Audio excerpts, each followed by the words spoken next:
This is the original prenup, Your Honor. Wait, that's impossible! He signed it. The judge was reaching for his stamp. In 30 seconds, a 12-year marriage would be over. The billionaire husband sat calm and smiling. His lawyer was already thinking about golf. They were offering his pregnant wife $50,000 for 12 years, for a woman 8 months along with no job, no money, and no home to go back to. And then everyone in that courtroom heard a sound that changed everything. A zipper, a tote bag opening, the pregnant woman stood up, pulled out a yellowed envelope, and placed it on the judge's bench. What was inside that envelope would cost her billionaire husband everything. His company, his reputation, his freedom. Because 17 years ago, in a tiny kitchen with a dripping faucet, he made a promise he forgot about. She did not forget.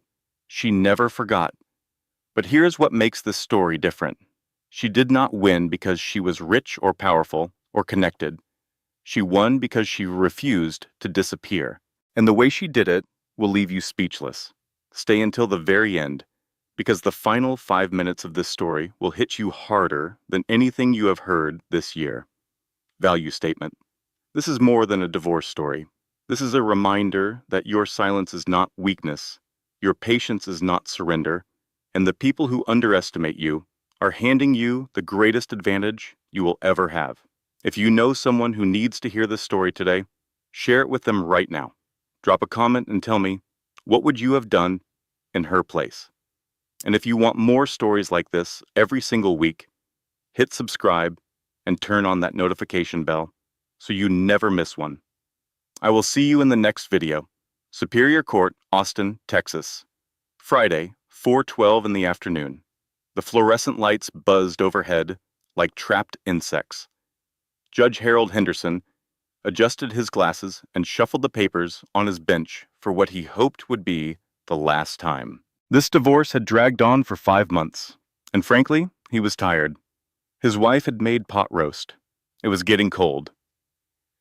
Hayden Perry sat at the plaintiff's table in a navy suit that cost more than most people's cars. Gold watch, perfect posture, the kind of calm that comes not from inner peace, but from knowing you have already won. His attorney, Arthur Dent, a man known in Texas legal circles simply as the Shark, was checking his phone beneath the table. He was mentally on the golf course already. Tea time was at 6. On the other side of the courtroom, separated by 12 feet of polished wood and 12 years of broken promises, sat Lydia Perry. She wore a simple blue dress from Target. Her hands were folded over her pregnant belly. 8 months along, the baby was restless today, turning and kicking, as if she could sense the tension in the room. Lydia's attorney was a young woman named Sarah Jenkins, 29 years old. She had passed the bar 2 years ago and worked from a 1-bedroom apartment where her 4-year-old daughter colored at the kitchen table while Sarah reviewed case files. Sarah had taken this case for free because no one else would touch it. Her hands were shaking as she shuffled papers, and she was doing her best to hide it. Judge Henderson cleared his throat. Mr. Dent, your client is offering Mrs. Perry $50,000 as a final settlement for a 12-year marriage. Is that correct? Arthur Dent stood with the easy confidence of a man who had never lost a case he cared about winning. That is correct, Your Honor, and I would note that it is a generous offer. Mrs. Perry was a part-time librarian. She contributed nothing of material value to Perry Systems. Mr. Perry built that company from the ground up, with his own intellect and his own sweat. $50,000, given the circumstances, reflects considerable goodwill. Hayden leaned back in his chair. He caught Lydia's eye across the courtroom and mouthed one word: done. Judge Henderson nodded slowly. He reached for his stamp. The ink pad was ready. The paperwork was in order. In 30 seconds, this would all be over. Lydia Perry would walk out of this courtroom with $50,000, no home, no job, and a baby on the way. Hayden Perry would walk out with a $4.7 billion company and the freedom to do whatever he wanted with whoever he wanted. And then a sound interrupted the silence. Small, almost insignificant, the sound of a zipper opening, a tote bag being unclasped. Every head in the courtroom turned. Lydia Perry stood up slowly, one hand bracing the edge of the table, the other resting on her belly for just a moment before reaching into the bag at her feet.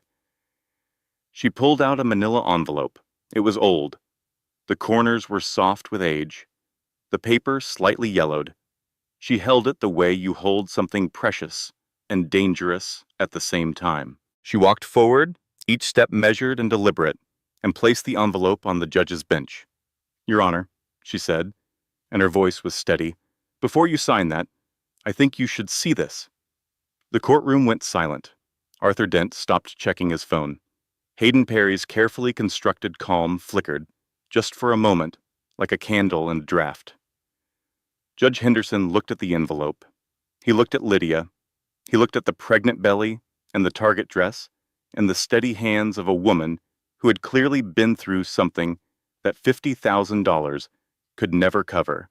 He picked up the envelope, but to understand what was inside it and why it was about to cost Hayden Perry everything he had built, we need to go back. Back to the beginning. Back to the cage, 8 months earlier.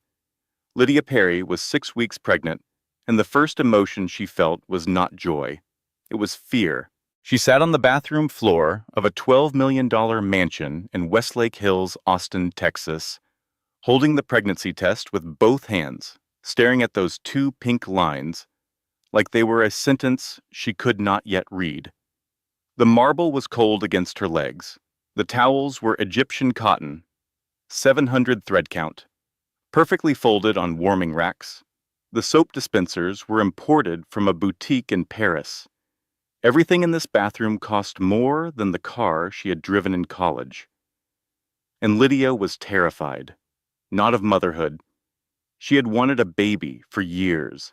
She had dreamed about it in the quiet hours when Hayden was asleep and she could think her own thoughts without interruption. She had imagined tiny fingers and first words and reading bedtime stories in a rocking chair. Number Lydia was afraid of what Hayden would do with this information.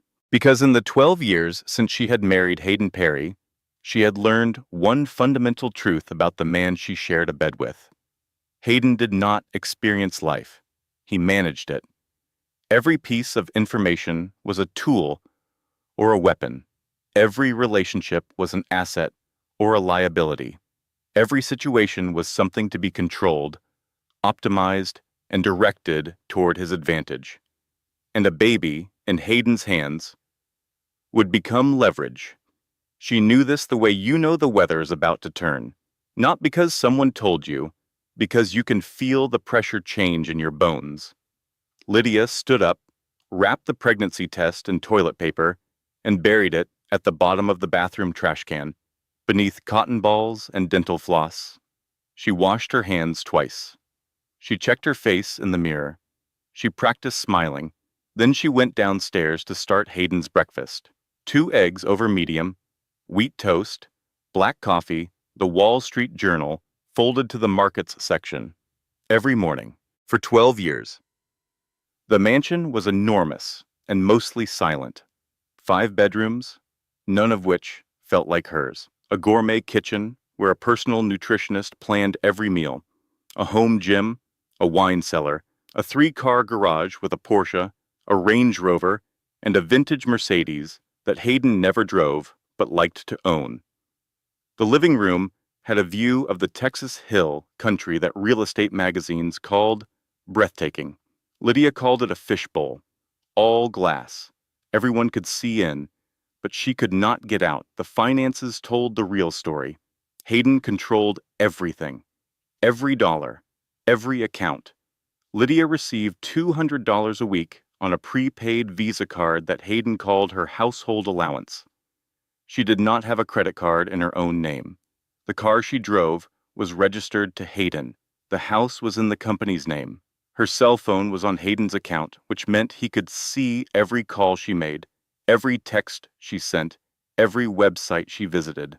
She worked part-time at the Austin Public Library, 3 days a week, shelving books, running the children's reading hour, helping elderly patrons navigate the computer catalog.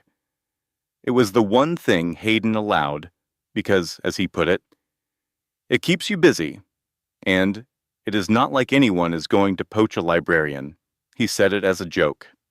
People laughed when he told it at dinner parties.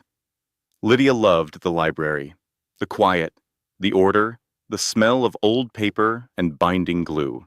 It was the only place in her life where she felt like herself. Between the shelves, she was not Hayden Perry's wife. She was not the woman in the $12 million house with a $200 allowance. She was just Lydia, a person who loved books and knew the Dewey Decimal System by heart and could recommend the perfect novel for any mood. That evening, Hayden told her the Hendersons were coming for dinner. 4 couples total, 8 people. Lydia spent 4 hours cooking. Herb-crusted rack of lamb, roasted root vegetables, a salad with pomegranate seeds, homemade dinner rolls. She set the table with the Waterford crystal and the good china. When the guests arrived, Hayden greeted them at the door. He shook hands, he poured drinks. He made people laugh with a story about a software conference in Tokyo. He was, as always, magnetic. The kind of man who made you feel like the most important person in the room while simultaneously making sure you knew he was the most important person in the room. He did not introduce Lydia. She stood in the kitchen doorway with a dish towel over her shoulder, waiting. Hayden glanced at her once and said, "My wife will bring the wine." Not Lydia, not even her name. My wife, like a job title, like an appliance. When one of the guests, a woman named Patricia Henderson, complimented the lamb, Hayden smiled and said, "We have a wonderful new caterer." 8 people laughed. Lydia stood in the kitchen doorway, the dish towel still on her shoulder, 8 voices laughing in the next room at a joke that erased 4 hours of her work. And she pressed her hand against her stomach where a tiny life was growing, a life that did not yet know what kind of house it was being born into. She whispered, so quietly that no one could hear, "I am going to tell him tomorrow." She did not tell him tomorrow. She did not tell him for 3 more weeks, because every time she opened her mouth to say the words, she looked at Hayden's face and saw the calculations already running behind his eyes, and she closed her mouth again. To understand Lydia's fear, you have to understand who Hayden used to be. Because the man sitting at that dinner table, taking credit for his wife's cooking, was not the same man she had married. Not even close. In 2009, Hayden Perry and Lydia Bennett lived in a 1-bedroom apartment on the east side of Austin. The rent was $850 a month. The kitchen faucet dripped. The air conditioning worked only when it felt like it, which in a Texas summer meant roughly never. Hayden was 25. Lydia was 23. He was trying to launch a cloud computing startup from their kitchen table, surrounded by empty coffee cups and crumpled napkin sketches and a whiteboard he had bought at a garage sale for $15. Lydia worked at the university library during the day, earning $11.75 an hour, and proofread Hayden's pitch decks at night. They ate ramen 3 nights a week, not the artisanal kind from a trendy restaurant, the kind that comes in a plastic package for 29 cents. But they were happy, or at least Lydia remembers it that way. Hayden would stay up until 2 in the morning working on code, and Lydia would sit beside him, reading or grading papers for the professor she was assisting, and sometimes he would reach over, without looking, and squeeze her hand, just a squeeze. No words. Just, "I am here, you are here, we are in this together." One evening, in June, Hayden hit a wall. The prototype for his cloud storage system kept crashing. The problem was data compression. His small team of 3 engineers had been working on it for weeks, and they could not figure out why the system collapsed under heavy data loads. The seed funding pitch was in 9 days. If the prototype did not work, the investors would walk. Hayden sat at the kitchen table with his head in his hands. "It is over, Lyd. I cannot make it work. The compression algorithm is wrong, and I do not know how to fix it." Lydia put down her book. She walked over and looked at the code over his shoulder. She had studied applied mathematics at Ohio State before dropping out to follow Hayden to Austin. She never finished the degree, but she never lost the instinct. Numbers made sense to her the way words make sense to poets. She could feel when something was wrong in a formula, the way a musician can hear a note that is slightly flat. She looked at the code for 20 minutes. Then she said, "Can I try something?" Hayden was too exhausted to argue. He pushed his chair back and collapsed on the couch. Lydia sat down at the kitchen table. She pulled up the compression algorithm. She saw the problem almost immediately. It was not the algorithm itself. It was the way the data was being partitioned before compression. The system was trying to compress everything at once, like trying to shove an entire wardrobe into a single suitcase. What it needed was a smarter sorting system.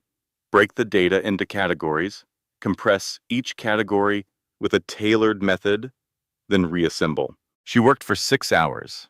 The apartment was silent except for the drip of the kitchen faucet and the click of the keyboard.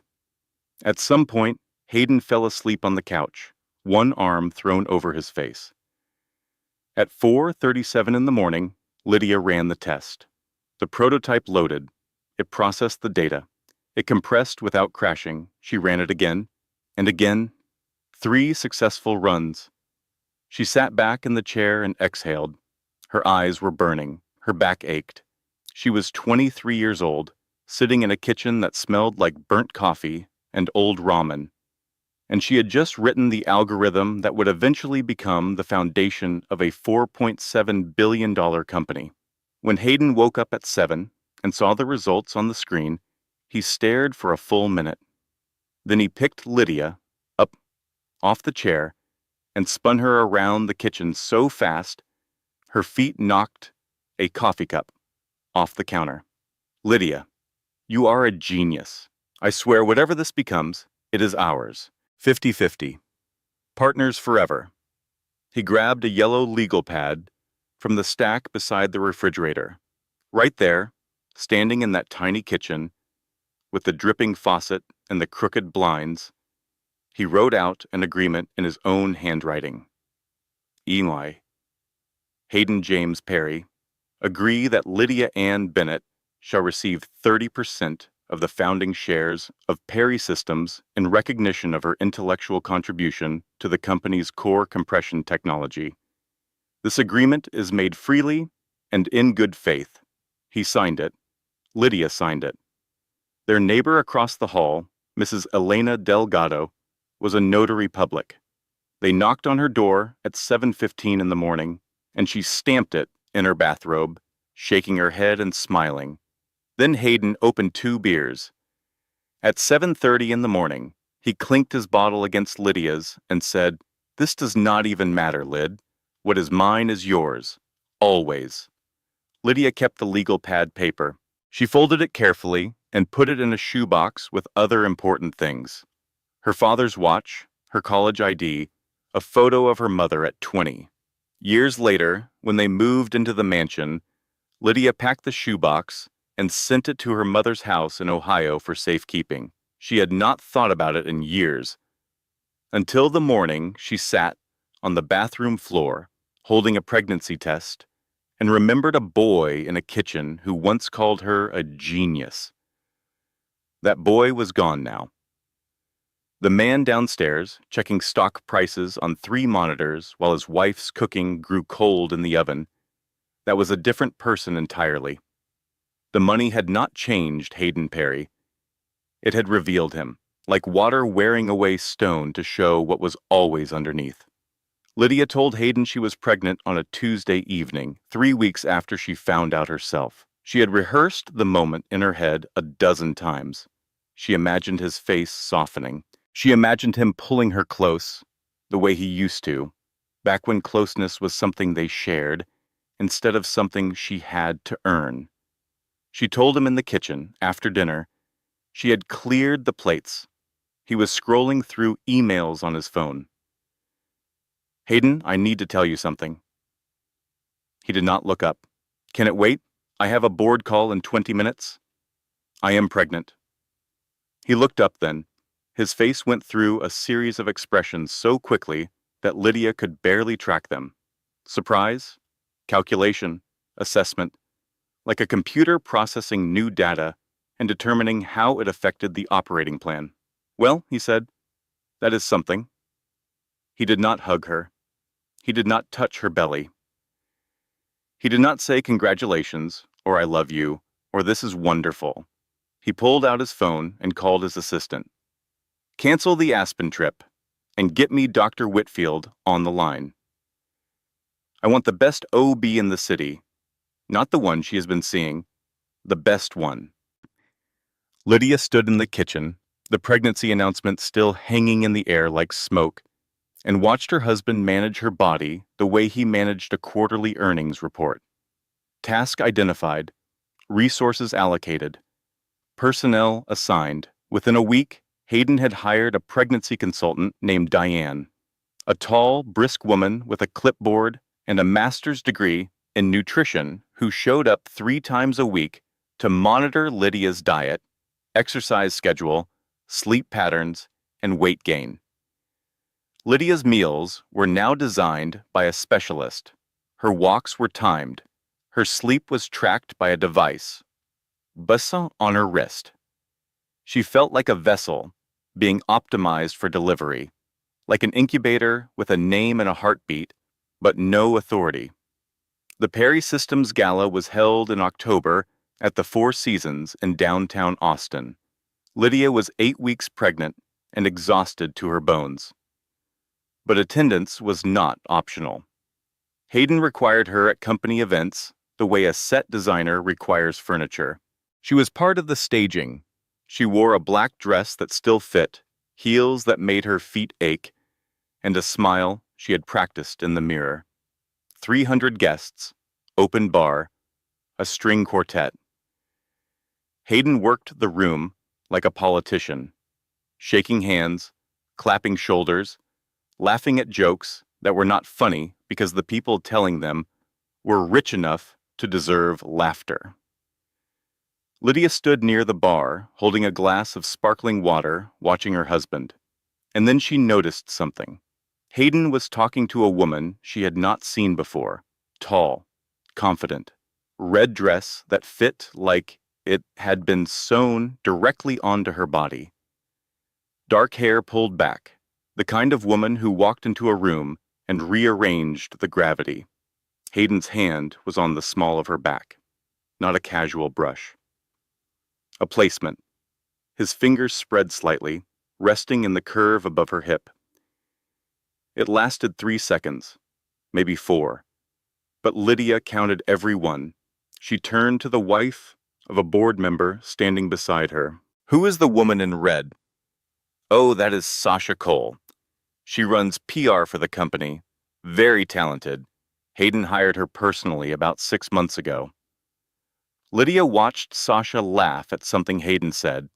She watched his face as he looked at Sasha, and she recognized that expression with a clarity that felt like a slap. It was the way he used to look at her, in the kitchen, in 2009, the wonder, the admiration, the look that said, "You are the most fascinating person I have ever met." He had not looked at Lydia that way in years. She did not confront him. She did not ask questions. She filed it away. She tucked it into the same locked room in her mind where she kept all the things she knew but was not ready to know. The financial control, the isolation, the way he corrected her in public, the way she flinched when she reached for the wrong fork at dinner. Women do this. They know. They know long before they admit it. They carry the knowledge around like a stone in their pocket, and they tell themselves it is not heavy enough to matter, until one day it is. Dr. Amara Rhodes had been practicing obstetrics for 23 years. She had delivered over 2,000 babies. She had seen every complication, every miracle, every heartbreak that a delivery room could offer. And she had learned to read pregnant women the way some people read weather patterns. Lydia's first appointment with Dr. Rhodes was in late October. Dr. Rhodes was warm, direct, and 50-ish, with reading glasses perpetually pushed up on her forehead, and a habit of speaking to patients as if they were friends she was genuinely worried about. She noticed immediately that Lydia was underweight for her stage of pregnancy. The numbers on the chart did not lie. Lydia was eating, but not enough, sleeping, but not well. Her blood pressure was elevated. Her hands trembled slightly when she sat in the exam chair. Doctor Rhodes asked careful questions in a voice designed to sound casual. How are you feeling overall? Getting enough rest? I am fine, just a little tired. And appetite? Sometimes in the first trimester things can be tricky. Hayden has a nutritionist. She plans all my meals. Dr. Rhodes noted the phrasing. Hayden has a nutritionist. Not I have a nutritionist. Not we have a nutritionist. And how are things at home? Is there anything making you anxious? Lydia almost told her. The words were right there, sitting on the edge of her lips, like birds on a wire. The prepaid card, the cameras, the way Hayden said, my wife instead of her name, the woman in the red dress, with Hayden's hand on her back, the way her husband treated the pregnancy like a project management exercise instead of a miracle. But then she thought about the house, the money, the baby growing inside her, the fact that Hayden was the largest donor to 3 hospitals in Austin, including this one. The fact that Hayden knew everyone. The fact that if she said the wrong thing to the wrong person, it would get back to him. And then what? What would he do? She did not know. And that uncertainty was the most effective prison in the world. Everything is fine, Lydia said. I have just been tired. Dr. Rhodes wrote something in the chart. She looked at Lydia for a beat too long, not judgmental, not pitying, just knowing. The look of a woman who had seen this pattern before, the expensive clothes and the undernourished body, the perfect marriage and the trembling hands. Lydia, she said gently, I want you to know that anything you tell me in this room stays in this room. And if there is ever anything you need, anything at all, you can call me directly. Here is my personal cell number. She wrote it on a prescription pad and handed it to Lydia. Lydia took it. She put it in her purse. She did not call for weeks, but she kept it. She kept it the way a drowning person keeps their hand above water, not because they think rescue is coming, but because giving up means going under. 4 months into the pregnancy, something changed in Lydia. It was not dramatic. There was no single moment of revelation, no lightning bolt, no speech in front of a mirror. It was more like a thaw. The slow warming of frozen ground when spring finally decides to arrive. The baby's first kicks had something to do with it.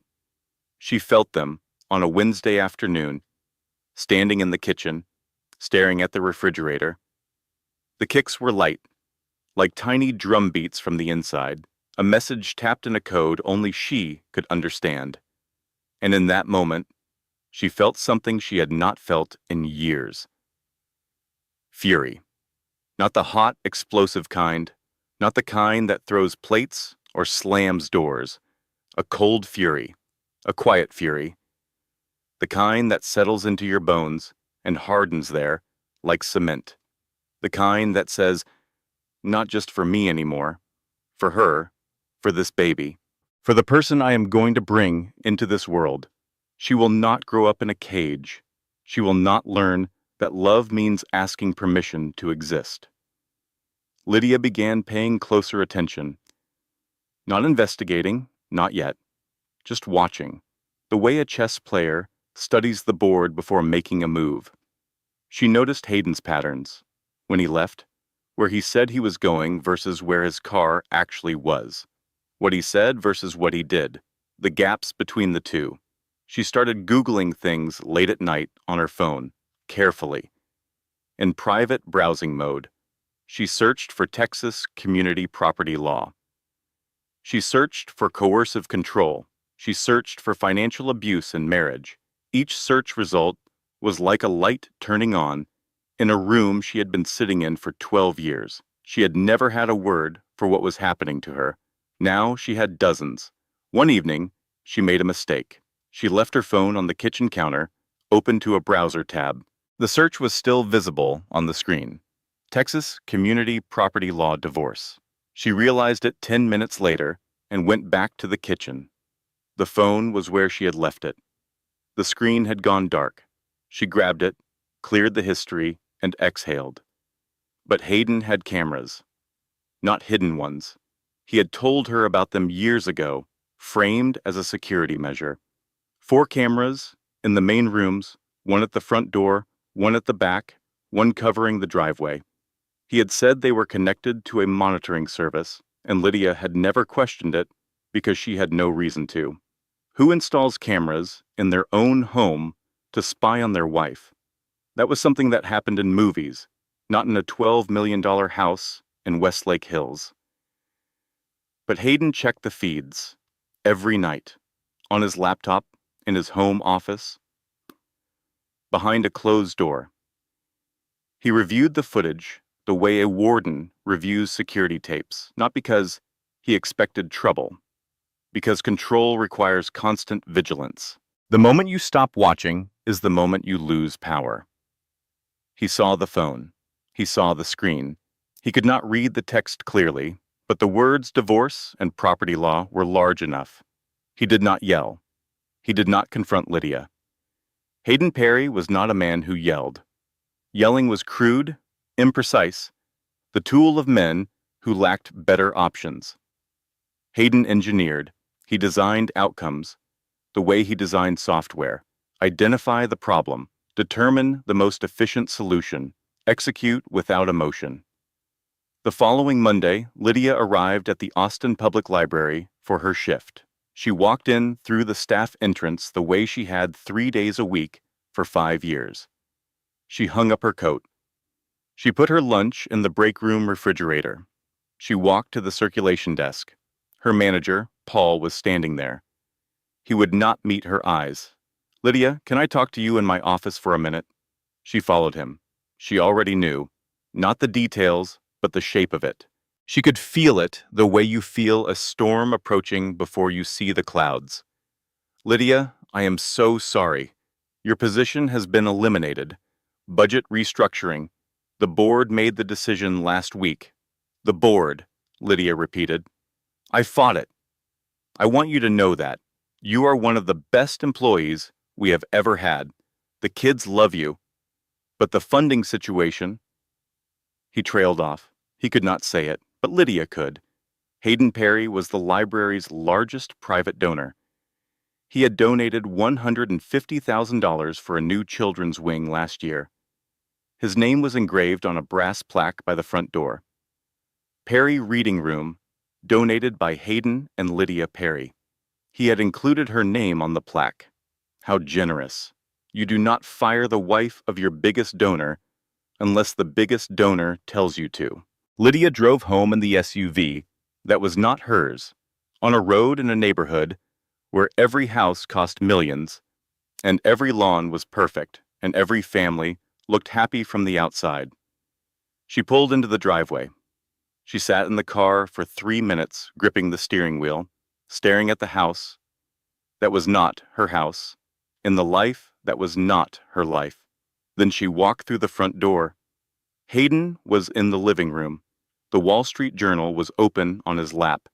He looked up with an expression of practiced concern. "I heard about the library. That is a shame." Lydia stood in the doorway. She said nothing. "But honestly, Lyd, with the baby coming, you should be home. I have been saying that for weeks.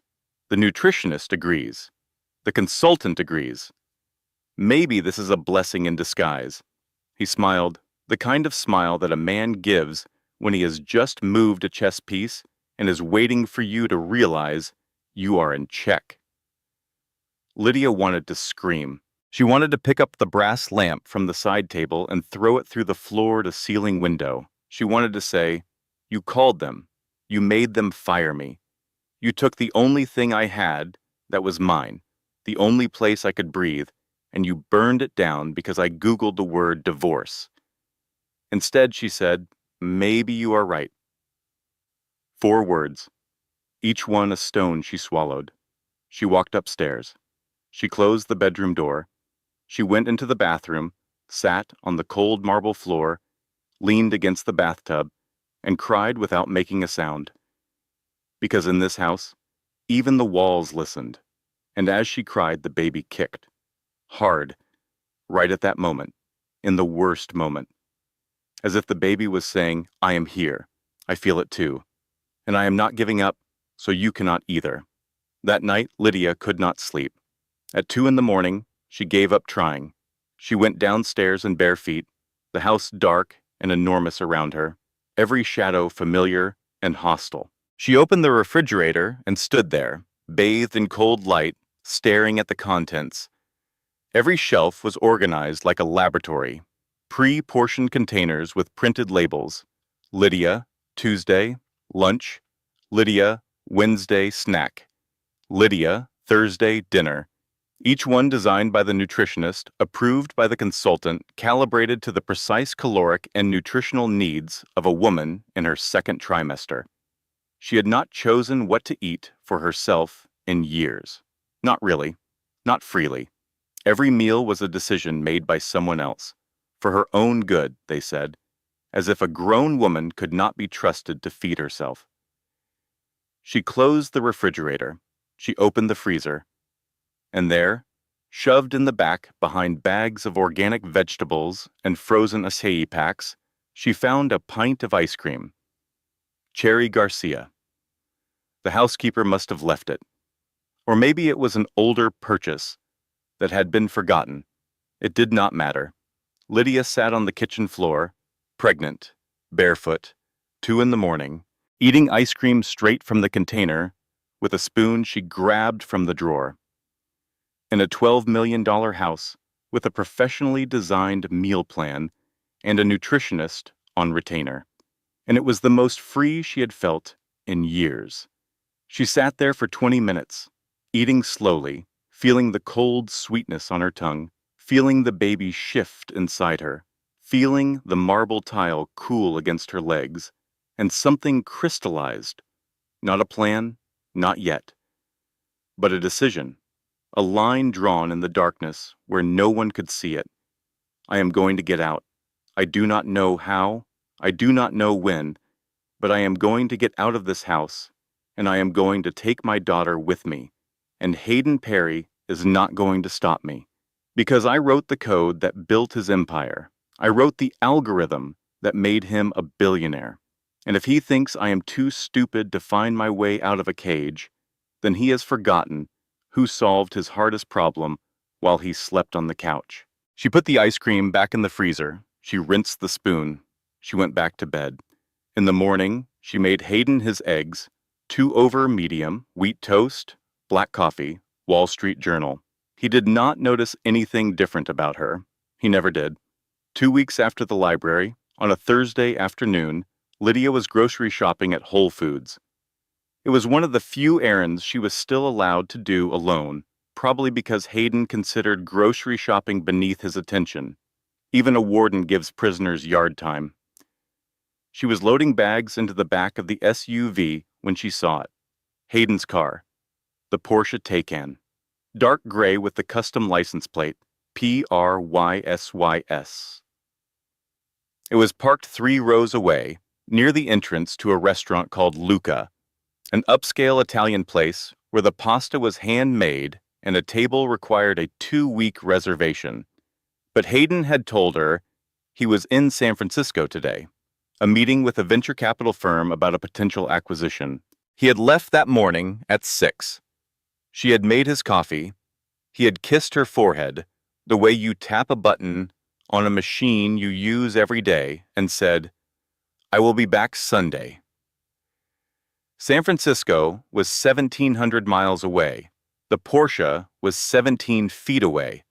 Lydia did not walk toward the car. She did not peer through the restaurant windows. She did not need to investigate, because through the windshield of the Porsche, she could see two things on the passenger seat: a red scarf, not hers, and a tube of lipstick in a shade that Lydia had never worn: dark wine, bold.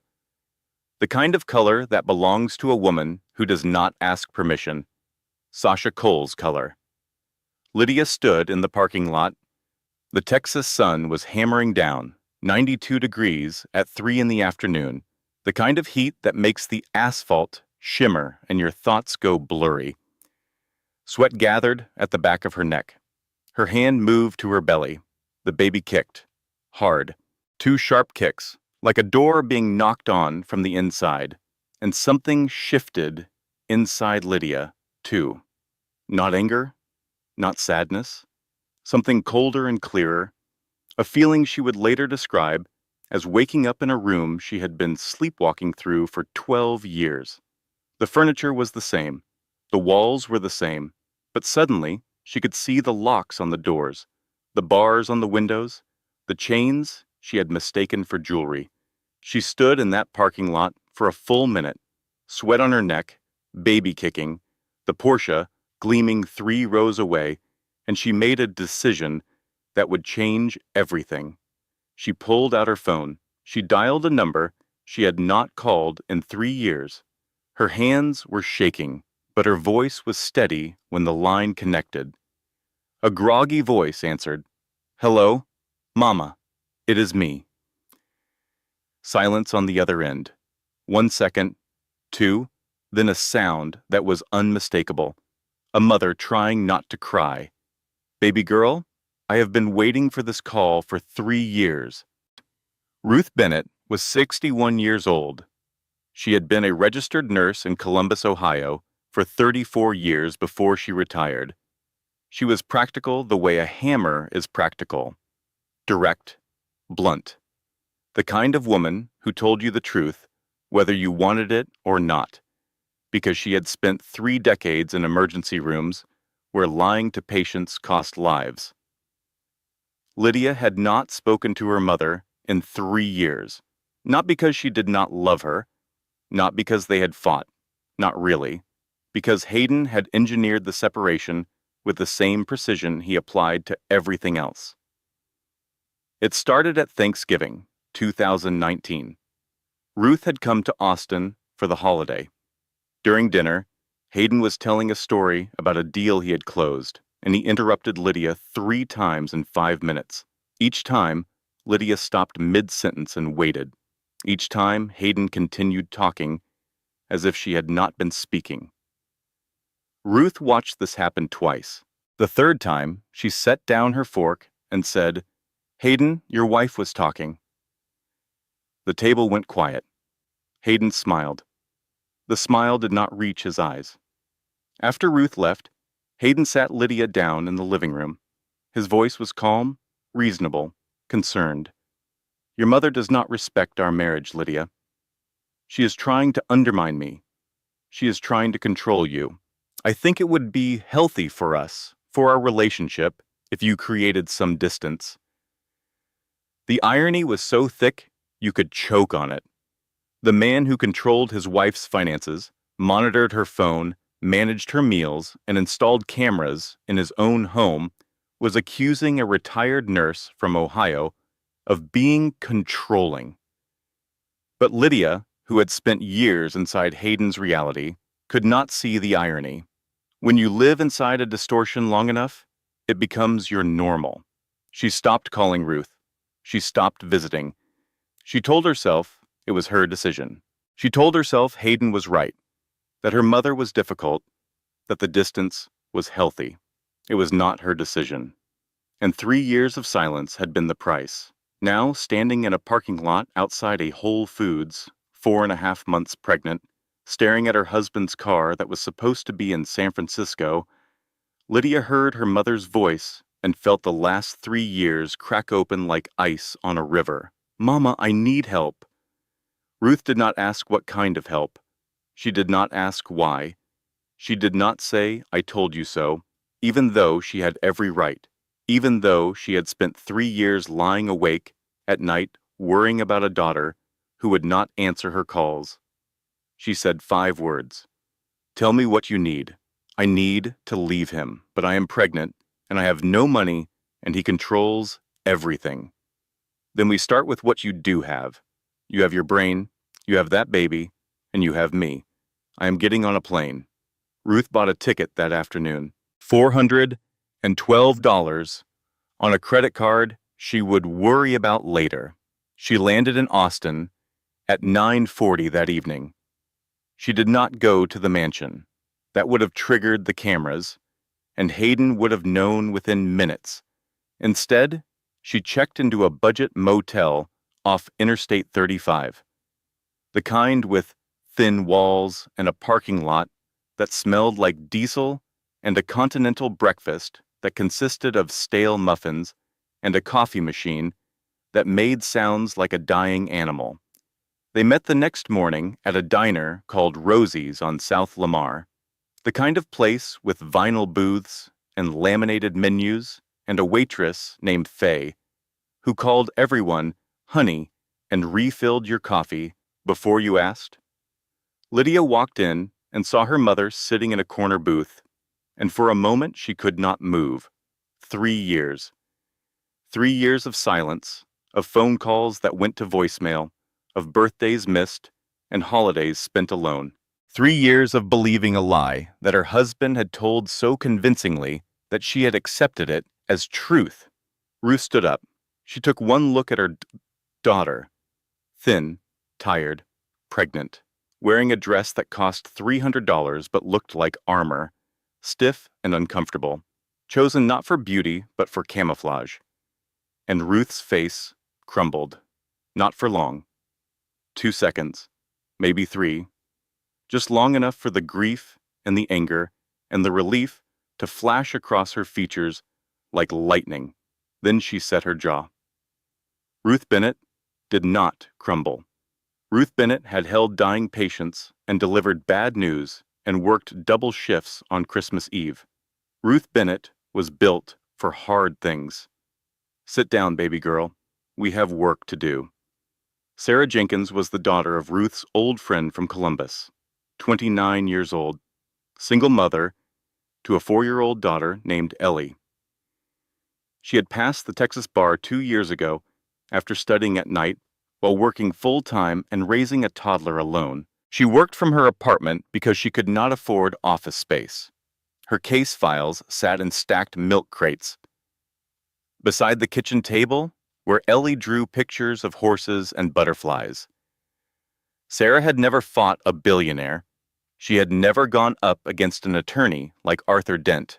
But she had handled 12 domestic violence cases in 2 years, and she knew Texas family law the way a mechanic knows an engine, from the inside out.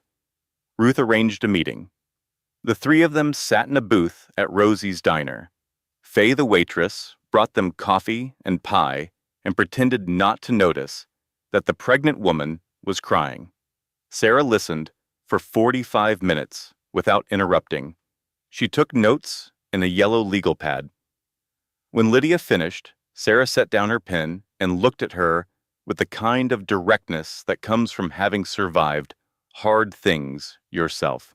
"Lydia, I need to be honest with you. I have never gone up against an attorney like Arthur Dent. His firm has 15 lawyers. I have me and a printer that jams every other day. They are going to try to bury us in paperwork. They are going to try to outspend us, outlast us, and outmaneuver us." She paused. "But here's what I know. Texas is a community property state. That means everything earned during your 12-year marriage belongs equally to both of you. Every dollar, every stock option, every piece of real estate. He cannot just hand you $50,000 and walk away. That is not how the law works." Lydia nodded. Then she told Sarah about the agreement, the legal pad, the kitchen, 2009. Sarah's pen stopped moving. She looked up. You are telling me that Hayden Perry signed a document giving you 30% of the founding shares of Perry Systems before the company was worth anything? It was just a piece of paper. He wrote it on a legal pad, but our neighbor notarized it. Where is it now? In a shoebox at my mother's house in Columbus. Sarah looked at Ruth. Ruth was already pulling out her phone. I will call FedEx right now. Overnight delivery. I will have it here by tomorrow afternoon. Sarah sat back in the booth. She stared at the ceiling for a moment, processing the information, running the legal calculations. Then she looked at Lydia. If that document is what you say it is, notarized and signed voluntarily by both parties, it could be enforceable under Texas Family Code Section 4105. It would qualify as a post-nuptial agreement, and 30% of the founding shares of a company valued at $4.7 billion. She did not finish the sentence. She did not need to. The number hung in the air between them, like something too large to hold. We need to be careful, Sarah said. Hayden has resources. He has surveillance. He has a narrative that he has been building for years. The narrative that you are dependent, that you contributed nothing. We need to build our own narrative, and we need evidence. I have been keeping a diary, Lydia said quietly. Dates, times, everything he has done. I have been writing it down every night after he takes his sleeping pill. Sarah and Ruth exchanged a look. It was the look of two women who had just realized that the quiet one in the room had been paying attention all along. The next 3 weeks were the most carefully choreographed of Lydia's life. She could not make a mistake. One wrong step, one suspicious behavior, caught on Hayden's cameras, and the fragile escape she was building would collapse. She kept her routine perfect. Breakfast at 7, nutritionist meetings on Tuesdays and Thursdays, prenatal yoga on Wednesdays. The class Hayden had selected for her at a studio where the other women were all wives of executives who talked about kitchen renovations and nanny interviews. She smiled. She nodded. She asked about countertop materials. She was so normal, it was camouflage. And every night, after Hayden took his Ambien and fell asleep, she wrote. The diary was a small notebook, the kind you could buy at a drugstore for $3. Nothing fancy. No leather cover or embossed initials, just lined pages and a cheap pen. Lydia kept it taped to the underside of a bathroom drawer, behind the hairdryer, where no one would think to look. She wrote everything. Dates, times, exact quotes, every instance of financial control, every act of isolation, every manipulation, large and small. She wrote about the library, about the cameras, about the nutritionist and the consultant and the pregnancy being managed like a corporate project. She wrote about Sasha Cole's red scarf on the passenger seat of the Porsche. She wrote about the dinner party where Hayden called her cooking a caterer's work. She wrote about the prepaid Visa card with $200 a week. 12 years of marriage documented in a $3 notebook. 12 years of a woman paying attention while the man beside her assumed she was not. The bank records came next. Hayden's laptop sat on the kitchen counter every morning while he ate breakfast. He had never bothered to set a password on it, not because he was careless, but because he genuinely did not believe Lydia would know what to do with the information. She was a librarian. What would a librarian know about offshore accounts and shell companies and wire transfers? What he did not know was that Lydia had studied applied mathematics. What he did not know was that she could read a spreadsheet the way she could read a novel. Fast, thoroughly, and with an understanding of what the numbers were trying to hide. One morning, while Hayden was in the shower, and the cameras in the kitchen showed nothing unusual because Lydia had positioned herself with her back to the lens, she opened the laptop and photographed the screen with her phone. 3 photographs. Quick, efficient, close. Swipe, click. What she found made her hands go cold. Wire transfers totaling $11.3 million to accounts she had never heard of. Accounts in the Cayman Islands with company names that meant nothing. Shell corporations with no employees and no offices and no purpose except to hide money from a wife who was not supposed to be looking. And one transfer that was not hidden at all. A property in Austin, a penthouse downtown valued at $4.2 million, transferred 6 months ago into the name of Sasha Cole. Sasha was not just the woman in the red dress at the gala. She was not just the lipstick on the passenger seat. She was a co-conspirator. She was the woman Hayden was building his next life with, using money that belonged to his current marriage. In Texas, transferring marital assets to a third party during a marriage is called dissipation. It is a serious violation of community property law. It is the kind of thing that makes judges very unhappy. Lydia saved the photographs in a hidden folder on her phone, then deleted them from the camera roll. She closed the laptop. She made Hayden's eggs. The agreement arrived 3 days later. Ruth had sent it via FedEx to a post office box that Lydia had opened using cash from selling her grandmother's pearl ring at a pawn shop on East Riverside Drive. The ring had been Lydia's most precious personal possession, the only piece of jewelry that Hayden had not bought her, the only thing in her life that connected her to a time before him. She got $400 for it. It was worth far more, but pawn shops are not in the business of fair prices, and Lydia was not in a position to negotiate. The post office box cost $39 for 3 months. She paid in cash. No credit card, no debit card, no trail. When she opened the FedEx envelope and pulled out the folded legal pad paper, she stood in the post office lobby and stared at it for a long time. The paper was yellowed with age. The handwriting was unmistakably Hayden's, the tall, confident letters of a 25-year-old man who believed the world was about to open up for him. Her own signature was below his, rounder, more careful. And at the bottom, the notary stamp of Mrs. Elena Delgado. State of Texas, dated June 14th, 2009. It was not elegant, it was not typed on letterhead or drafted by a law firm. It was 2 signatures on a legal pad, written in a kitchen that smelled like burnt coffee, witnessed by a neighbor in a bathrobe. But it was real. And it was notarized, and under Texas law, that made it enforceable.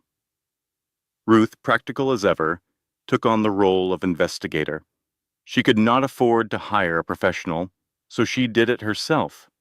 She drove a rented sedan past Hayden's downtown penthouse, the one Lydia was not supposed to know about, and parked across the street at 7 in the evening. She waited. She was good at waiting.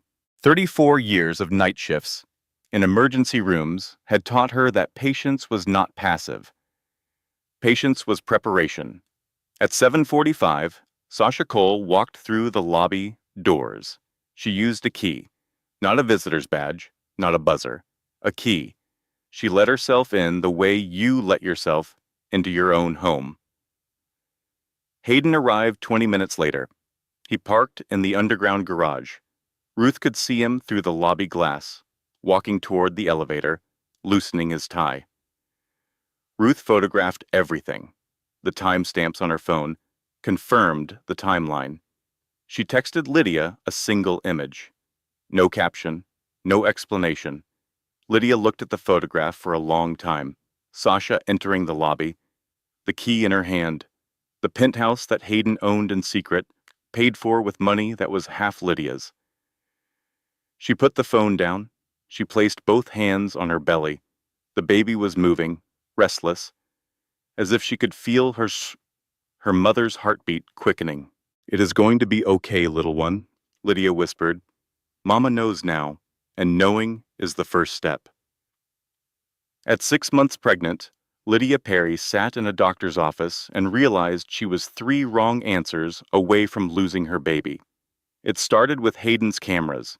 They had caught something, not the laptop, not the photographs, but Lydia leaving the house at odd hours, meeting people Hayden did not recognize, coming home with an expression he could not decode. Hayden did not know what she was planning. He did not know about Sarah or Margaret or the agreement in the FedEx envelope, but he could sense something, a shift in the air, a change in the frequency of her obedience. She was still making his eggs in the morning, still attending the nutritionist meetings, still doing everything she was supposed to do, but there was something behind her eyes that had not been there before. A distance, a resolve, and Hayden Perry did not tolerate things he could not control. He called Dr. Whitfield, the obstetrician he had handpicked, not Dr. Rhodes, who was Lydia's choice. Dr. Whitfield, who knew where his referral fees came from and whose practice had received a generous donation from Perry Systems last year. Hayden's voice on the phone was calm, concerned, the voice of a worried husband. "Doctor, I am very concerned about Lydia. She has been showing signs of prenatal psychosis. She is paranoid. She believes I am having an affair. She has been leaving the house at night to meet people I do not know. She is erratic and emotionally unstable. I am worried about her safety and the safety of our child." Dr. Whitfield scheduled an emergency evaluation. Not with Dr. Whitfield himself, with a psychiatrist named Dr. Franklin, who specialized in perinatal mental health and who owed Dr. Whitfield several professional favors. Lydia arrived at the appointment thinking it was a routine checkup, her regular weekly visit. She walked into the office expecting the scale, the blood pressure cuff, the Doppler wand that let her hear the baby's heartbeat. Instead, she was led to a different room, a room with soft lighting and a leather couch, and a man she had never seen before sitting across from her with a clipboard. "Mrs. Perry, I am Dr. Franklin. Your husband and Dr. Whitfield asked me to have a conversation with you today. Just a chat. Nothing to worry about." Lydia sat down slowly. Her pulse spiked, but she kept her face neutral. She had been keeping her face neutral for 12 years. She was an expert. Dr. Franklin asked questions. Each one was a landmine wrapped in cotton. "Mrs. Perry, do you sometimes feel that people are watching you?" They were watching her. There were cameras in every room of her house. Hayden checked the feeds every night. "Do you believe your husband is hiding things from you?" He was hiding things from her. $11.3 million in offshore accounts, a $4.2 million penthouse in his mistress's name. "Have you been leaving the house at unusual hours?" She had, to meet her lawyer. "Do you sometimes feel that people are working against you?" They were. Her husband had gotten her fired from the library. He had cut her off from her mother. He had hired a psychiatrist to evaluate her sanity. Every truthful answer sounded like paranoia. Every honest response was evidence of mental instability. This was by design. Hayden had engineered it perfectly. He had taken the facts of her life, the surveillance, the control, the isolation, and reframed them as delusions. The cameras became paranoid fantasies. The hidden money became suspicious thinking.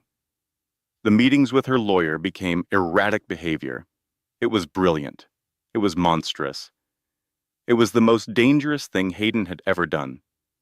Because if Dr. Franklin concluded that Lydia was a risk to herself or the baby, he could recommend an involuntary psychiatric hold. And if that happened, Hayden would use it. He would take the evaluation to court. He would say, "She is unstable. She tried to leave. She is a danger to our child." And a judge, looking at a pregnant woman with a psychiatric evaluation and a billionaire husband with a team of lawyers, might believe him. Lydia sat in that leather chair, 6 months pregnant. her heart pounding so hard she could feel it in her throat, and she understood with perfect clarity what was happening. She was being tested, not medically, strategically. This was not a doctor's appointment. It was a trap. She swallowed everything. Every truth, every scream, every urge to say, "He is lying to you. I am not crazy. The cameras are real. The money is hidden. The mistress has a key to his penthouse. I have photographs. I have a diary. I have a notarized agreement that proves I built the foundation of his company." She forced her face into calm. She smiled at Dr. Franklin. She spoke in a voice so steady it could have leveled water. "No, doctor, I do not feel that people are watching me. I think the pregnancy has just made me a little anxious. My husband has been very supportive. I have been emotional, which I understand is normal. I am sorry to waste your time." Dr. Franklin studied her face. He wrote on his clipboard. He asked a few more questions, softer ones, follow-ups designed to catch inconsistencies. Lydia answered each one with the practiced ease of a woman who had been performing normalcy for 12 years. She passed. Barely. The evaluation concluded with Dr. Franklin's recommendation. No concerns at this time. Continue monitoring. Outside the office, in the parking lot, Lydia climbed into the passenger seat of Ruth's rented sedan. Ruth had been waiting for 2 hours, engine running, hands gripping the steering wheel so tight her knuckles were white. Lydia closed the door, and then she began to shake. Full body tremors, starting in her hands and spreading through her arms, her shoulders, her chest. Her teeth chattered. Her breath came in short, ragged bursts. Ruth reached over and held her daughter's hand. "What happened in there?" "He tried to have me committed, Mama. He tried to have me locked up and take my baby." Ruth sat very still for a long time. The engine hummed. Outside, other patients walked in and out of the medical building, going about their ordinary lives, having no idea that in this rented sedan, a pregnant woman was shaking because her husband had tried to weaponize medicine against her. Finally, Ruth spoke. Her voice was low and hard and absolutely certain. "We are going to make him pay for that, not with anger, with evidence." That same week, Lydia's last remaining friendship died. Claire Morrison and Lydia had been friends for 7 years. They used to meet for coffee every Thursday at a shop called Brew on South Congress. Claire was warm and funny and the kind of friend who texted you photos of dogs she saw on the street because she knew it would make you smile. They had stopped meeting a year ago, not because they had fought, but because Hayden had called Claire and told her, in his most concerned, most compassionate voice, that Lydia was going through something and needed space.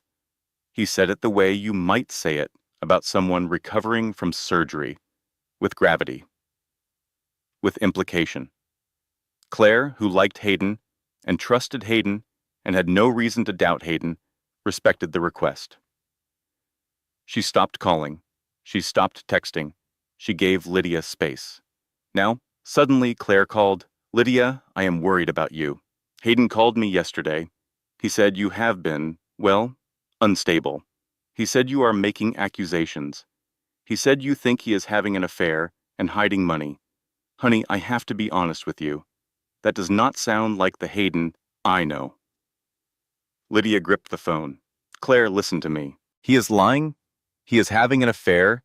He is controlling my money. He tried to have me psychiatrically evaluated to take my baby." There was a pause on the other end, a long pause, the kind of pause that contains a verdict. "Lydia, listen to yourself. This is Hayden. He adores you. He built you that beautiful house. He takes care of everything. I think maybe the pregnancy is affecting your judgment. I think you need to talk to someone. A professional." "I am talking to a professional. I have a lawyer." "Lydia, please, please do not do something you will regret. Hayden is a good man. Maybe you just need rest. Maybe you need to step back and appreciate what you have. The words landed like blows, not because they were cruel, because they were sincere. Claire genuinely believed what she was saying. She genuinely believed that Hayden Perry was a good man and that Lydia was a pregnant woman losing her grip on reality. And that was Hayden's true genius. He did not just control Lydia. He controlled the story. He controlled what everyone around them believed. He was not abusing his wife. He was caring for a fragile woman. He was not hiding money.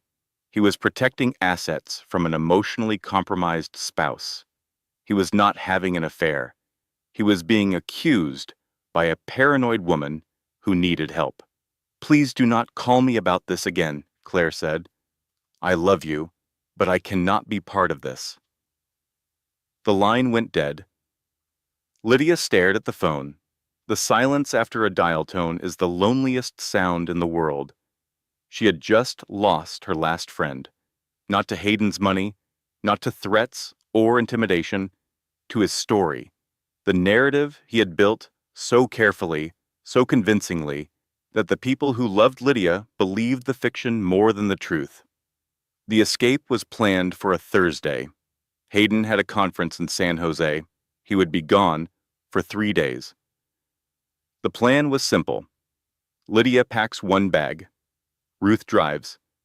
They go to a domestic violence shelter that Sarah has arranged. The moment Lydia is safe, Sarah files the divorce papers. Hayden gets served in San Jose, 1,700 miles away from his wife and his cameras and his control. Lydia barely slept the night before. She lay in bed beside Hayden, listening to his breathing, the slow rhythm of a man sedated by Ambien, and the certainty of his own power. She looked at his face in the dark, the sharp jaw, the faint lines around his eyes. In sleep, he looked almost gentle, almost like the boy in the kitchen who had written an agreement on a legal pad and clinked a beer bottle against hers. But sleep is a costume that everyone wears, and underneath it, people are who they are. At 6 in the morning, Hayden's alarm went off. He dressed, he drank his coffee, he picked up his briefcase. At the door, he turned and said, "Do not forget, the nutritionist is coming at 10. And please do not eat anything off plan. You know how Diane gets." He kissed her forehead, the machine button again. He left. Lydia waited until 8. She had learned patience from Ruth. Patience was not passive. Patience was preparation. She packed a small bag, not the designer luggage from the walk-in closet, a duffel bag from the back of the hallway closet.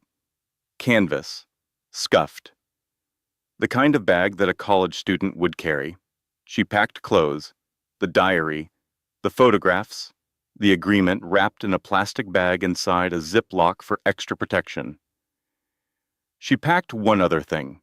From the bedroom dresser, she took a framed photograph. Their wedding picture. Hayden and Lydia, 12 years ago, standing on the steps of a courthouse in Austin because they could not afford a church. He was wearing a rented suit. She was wearing a white dress from a consignment shop. They were both smiling. They looked like two people who believed that love and hard work were enough. She did not know why she packed it. Maybe because the woman in that photo deserved to be remembered. Maybe because leaving a marriage is not just about leaving the bad.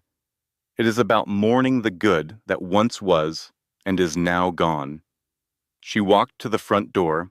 She opened it. Sunlight poured in.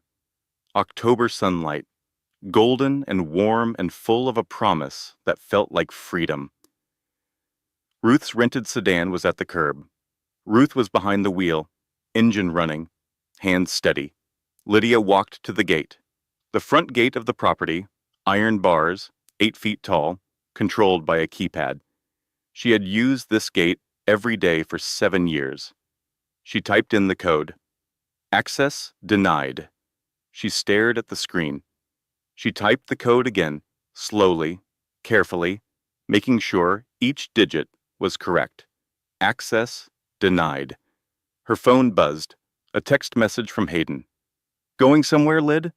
I changed the security codes before I left." The cameras are on. The gate company reports to me.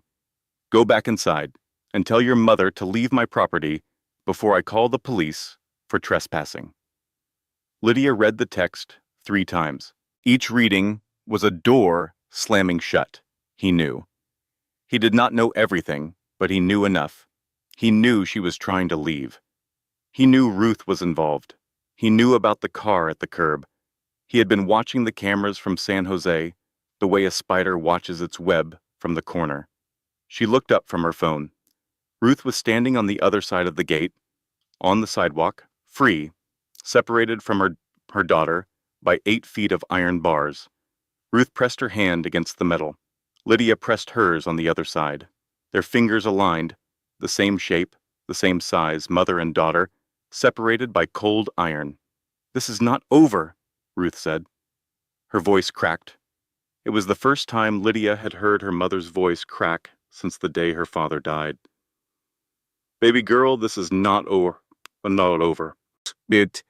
But that night, lying in the dark in the master bedroom of a house that was not hers, in a bed she had not chosen, hand on a belly that held a baby she was terrified of losing, Lydia stared at the ceiling and felt the full weight of her captivity settle onto her chest like a stone.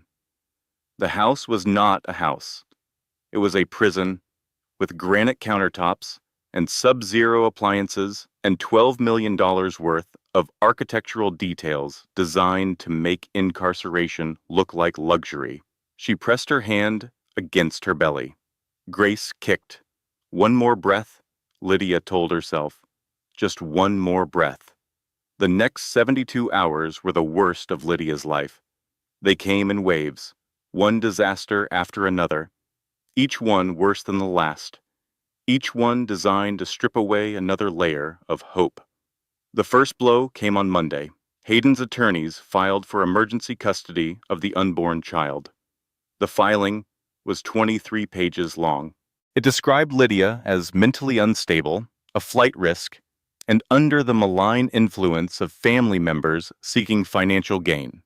It requested the court appoint Hayden Perry as temporary sole guardian upon birth.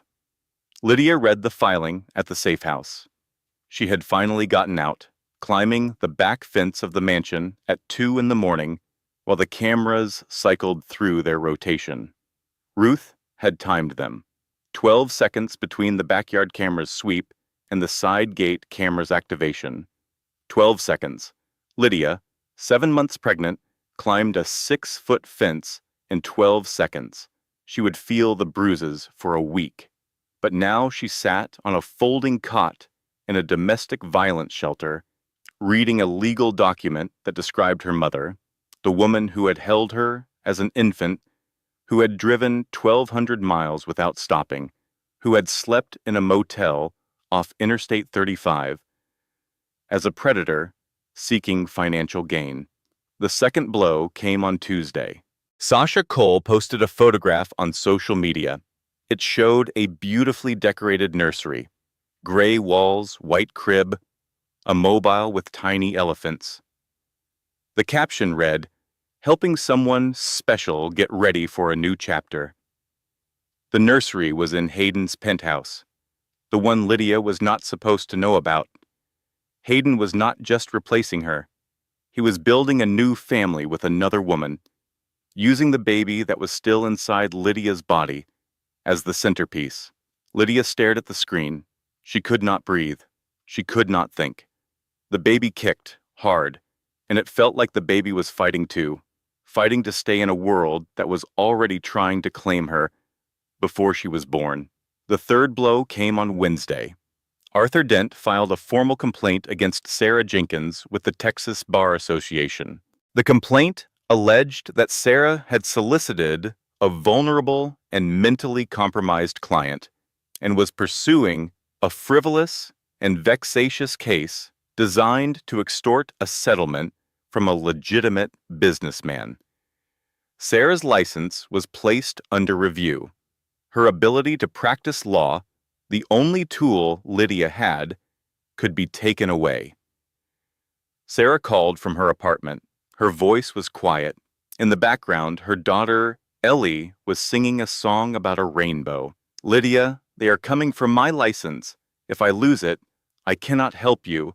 I cannot help anyone." Her voice cracked. "And I have a daughter. I have Ellie. I am so sorry." The line went silent except for Ellie's singing.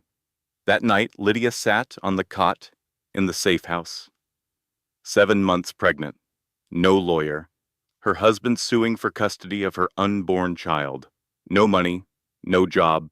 Her best friend thought she was insane. The internet did not know she existed, and when it eventually found out, it would call her a gold digger. Ruth sat beside her. The shelter was quiet. The walls were thin. In the next room, a woman was humming to her children, trying to make an unfamiliar place feel like home. Neither Lydia nor Ruth spoke for a long time. They just sat side by side. The way they had sat, in hospital waiting rooms, and on front porches, and at kitchen tables throughout Lydia's life. Mother and daughter, 2 women at the bottom of a well, looking up. Then Ruth said something that Lydia would remember for the rest of her life. "When I was a nurse in the ER, I saw people die. Young people, old people, people who should have lived and people who were ready to go. And I saw people come back, people who had no vital signs, no heartbeat, no breath. And the ones who came back were not the strongest ones, Lydia. They were not the biggest or the toughest. They were the ones who refused to stop breathing, just one more breath. Then one more. Then one more. That is all I'm asking you right now. One more breath." Lydia breathed. The baby kicked. The woman in the next room hummed. One more breath. The turn did not come from Lydia. It came from William Sharp. And it came from a place of grief that had nothing to do with money. William Sharp was 67 years old. He had been on the Perry Systems Board of Directors for 9 years. He was a quiet man, the kind who sat at the end of the conference table and listened more than he talked. Hayden ignored him at meetings. Most of the board did. William was old guard, a formality, a name on a roster. But William had a secret that he carried with him every day, like a weight sewn into the lining of his jacket. 5 years ago, his daughter, Rebecca, died. Rebecca was 32. She was married to a man named Daniel, who controlled her finances, monitored her movements, isolated her from her family, and told everyone who would listen that Rebecca was fragile, emotional, difficult. Daniel was charming in public and cruel in private. The kind of cruelty that leaves no bruises, only silence. Rebecca called her father one night. Her voice was thin, stretched to the breaking point. "Daddy, I think I am going crazy." William tried to help. He offered money. He offered a room in his house. He begged Rebecca to leave, but Rebecca stayed. Because leaving is not as simple as walking out a door. Because the cage is not just physical. It is psychological, emotional, financial. It is the 1,000 small humiliations that teach you to doubt your own mind. It is the voice in your head that sounds like your husband's voice. The one that says, "Where would you go? Who would believe you? You are nothing without me." 3 months later, Rebecca was gone. William Sharp had watched Hayden Perry treat Lydia at company events for 9 years. He had seen the corrections, the condescension, the way Hayden introduced Lydia as my wife, instead of her name, as if she were an appendage rather than a person. He had watched Lydia flinch when she reached for the wrong fork. He had watched her ask permission before speaking. He recognized the pattern. He had seen it before, in his own daughter's marriage, in his own daughter's eyes. He did not save Rebecca. He would not make that mistake again. William contacted Ruth through a mutual acquaintance, a retired judge named Martin, who had served on a domestic violence advisory panel. The connection was discreet. William did not offer money. he offered something more valuable. A name, Margaret Lawson. Margaret was 58 years old. She was the founding partner of Lawson and Drake, one of the top family law and corporate litigation firms in Texas. She had handled divorces involving tech founders, oil barons, real estate moguls, and one sitting congressman. She was expensive. Her retainer alone was more than most people made in a year. William paid it, quietly, personally, from an account his own wife did not know about. Not because he was hiding it, but because some things are private, and the reasons behind them are between a man and the memory of his daughter. Margaret Lawson met Lydia at the safe house on a Wednesday afternoon. She arrived in a black town car, dressed in a gray suit, carrying a briefcase that had been to every major courthouse in Texas. She was not warm. She was not soft. She was precise, analytical, and absolutely relentless. She read the diary. She examined the photographs. She reviewed the bank records. She held the 2009 agreement up to the light and studied it the way a jeweler studies a diamond. Then she looked at Lydia. This agreement is enforceable under Texas Family Code, Section 4105. It was signed voluntarily. It was notarized. Both parties had capacity.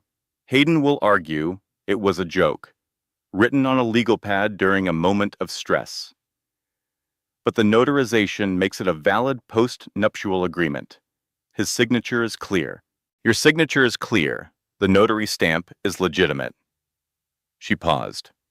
Combined with community property claims and evidence of hidden assets, you have a real case, a strong case. But I want to be clear about what we are fighting for. 30% of founding shares is significant, but it is not about controlling the company. It is about leverage. It is about showing the court and the world that you were not a passenger in this marriage. You were a partner. You contributed. You have a legal and moral claim to what was built. What about the custody filing? Lydia asked. Margaret's jaw tightened. It was subtle, barely visible, but Lydia caught it. In that small movement, Lydia saw something she had not expected. Anger, not the cold, strategic kind, the personal kind, the kind that comes from caring. That, Margaret said, is where we fight hardest. Because no court in Texas is going to take a baby from a competent mother based on the word of the man who locked her in his own house. The next 3 weeks were a blur of preparation.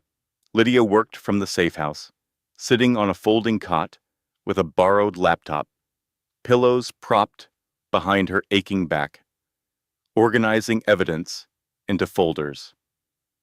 She was nearly 8 months pregnant now. The baby was heavy and restless and constantly moving, as if she could feel the urgency in her mother's heartbeat. Margaret built the case like an architect builds a building. Foundation first, structure second, details last. She filed a countersuit. Lydia Perry was seeking divorce on grounds of cruelty, specifically coercive control, which Texas courts had increasingly recognized as a form of domestic abuse. She was requesting full community property division, enforcement of the 2009 agreement, and contesting Hayden's custody filing with evidence of his abusive behavior. The evidence package was devastating.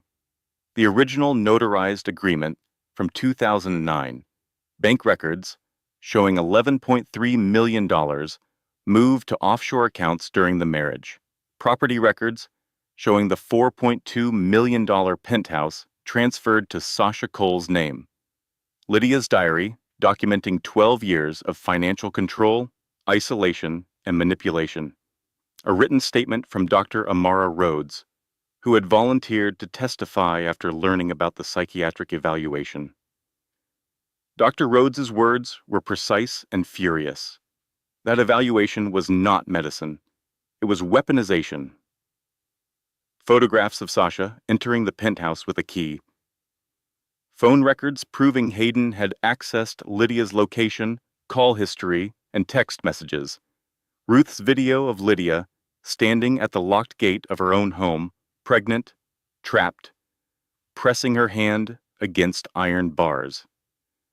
Margaret's investigators also uncovered something about Sasha Cole that changed the shape of the case. Text messages between Sasha and a friend, recovered from a cloud backup that Sasha had forgotten about.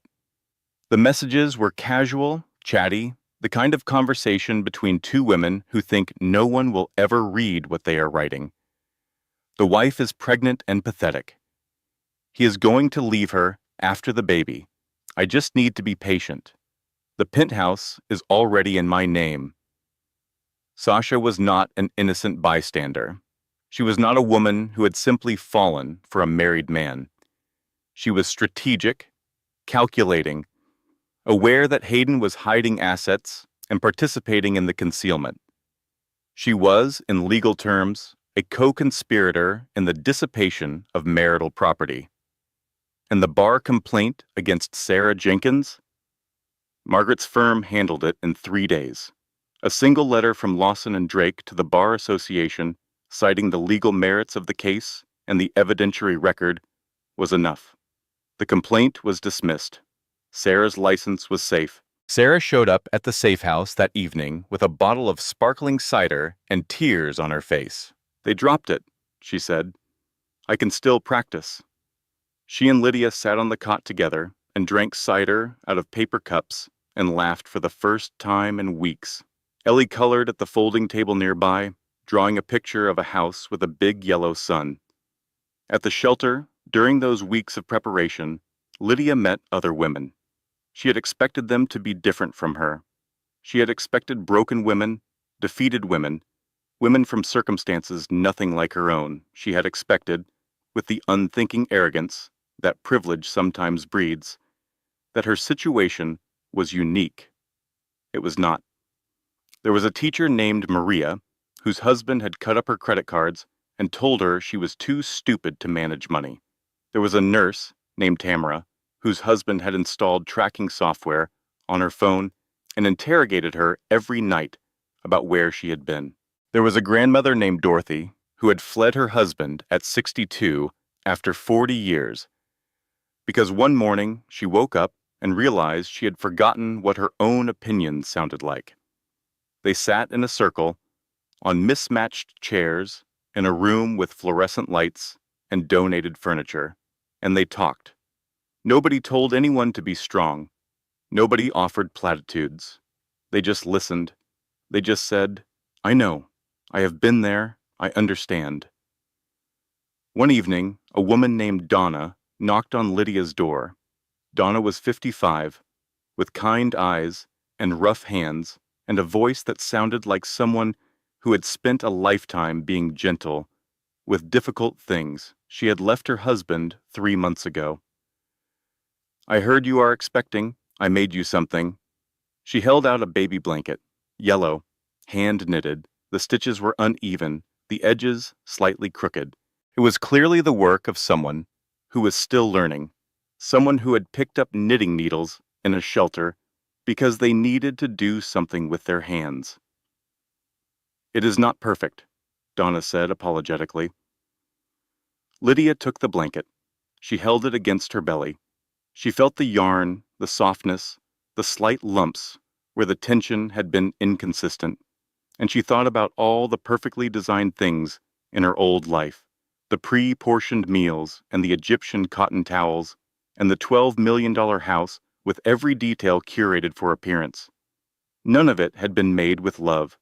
None of it had been made with kindness. It is made with kindness, Lydia said. That makes it perfect. The preliminary custody hearing came first. Margaret presented the coercive control evidence to a family court judge named Wilson. Dr. Rhodes testified. The diary entries were read aloud. The gate footage played on a screen in the courtroom. The judge ruled swiftly. Temporary custody remained with Lydia. Hayden's emergency filing was denied. In the hallway afterward, Sarah, whose bar complaint had been dismissed, hugged Lydia so hard the baby kicked in protest. "We did it," Sarah whispered. But Lydia saw Hayden at the end of the hall. He was standing with Arthur Dent, talking quietly. He did not look angry. He looked calm, focused, like a man making a new plan. Lydia knew that expression. She had seen it for 12 years. It was the expression that preceded his most dangerous moves. She was right. That evening, a headline appeared on a major technology news website. Perry Systems CEO's estranged wife claims ownership of core code. Experts call it laughable. The article was devastating. It framed Lydia as a gold digger exploiting a scribbled note to extort billions from a visionary entrepreneur. It quoted anonymous industry experts who called the 2009 agreement worthless. It mentioned her pregnancy repeatedly, implying she had gotten pregnant deliberately to strengthen her legal position. It described Hayden Perry as a self-made genius who had built a billion-dollar company from nothing, conveniently erasing the kitchen and the algorithm and the 6 hours Lydia had spent rewriting the compression code while Hayden slept on the couch. The comment section was a parade of cruelty. Classic gold digger, they always come out of the woodwork when there is money. She trapped him with a baby. Oldest trick in the book. A librarian wrote cloud computing code? Sure.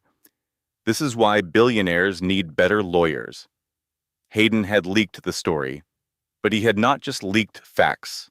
He had shaped the narrative. He had made Lydia the villain before she could tell her own story. He had turned public opinion into a weapon, the way he turned everything into a weapon. Lydia read the comments on her phone in the shelter. Each one was a small wound. She was not a public person. She was a woman who liked quiet rooms and alphabetical order and reading to children on Tuesday afternoons. She had never had strangers hate her before. She had never been the subject of a headline. She had never been reduced to a caricature by people who did not know her name or her face or her story. She put the phone down. She looked at her belly. She spoke to her daughter. "Is this even worth it? Maybe I should just take whatever he gives me and disappear." Ruth took the phone. She turned it off. She put it in a drawer. She sat down beside her daughter on the cot. "Those people do not know you. They do not know what he did. They do not know about the cameras. They do not know about the gate. They do not know about the doctor he hired to lock you up. They do not know about the algorithm you wrote in the kitchen at 4 in the morning, while the man who takes credit for it slept on the couch." She paused. She took Lydia's hand. "You are not fighting for money, Lydia. You are fighting so this little girl does not grow up thinking it is normal for a man to build a cage and call it love."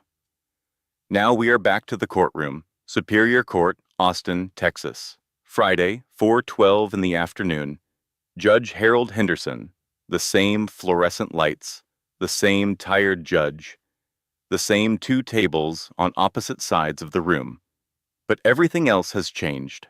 Margaret Lawson stands at the respondent's table, not Sarah. Sarah sits behind them as support, her hands no longer shaking.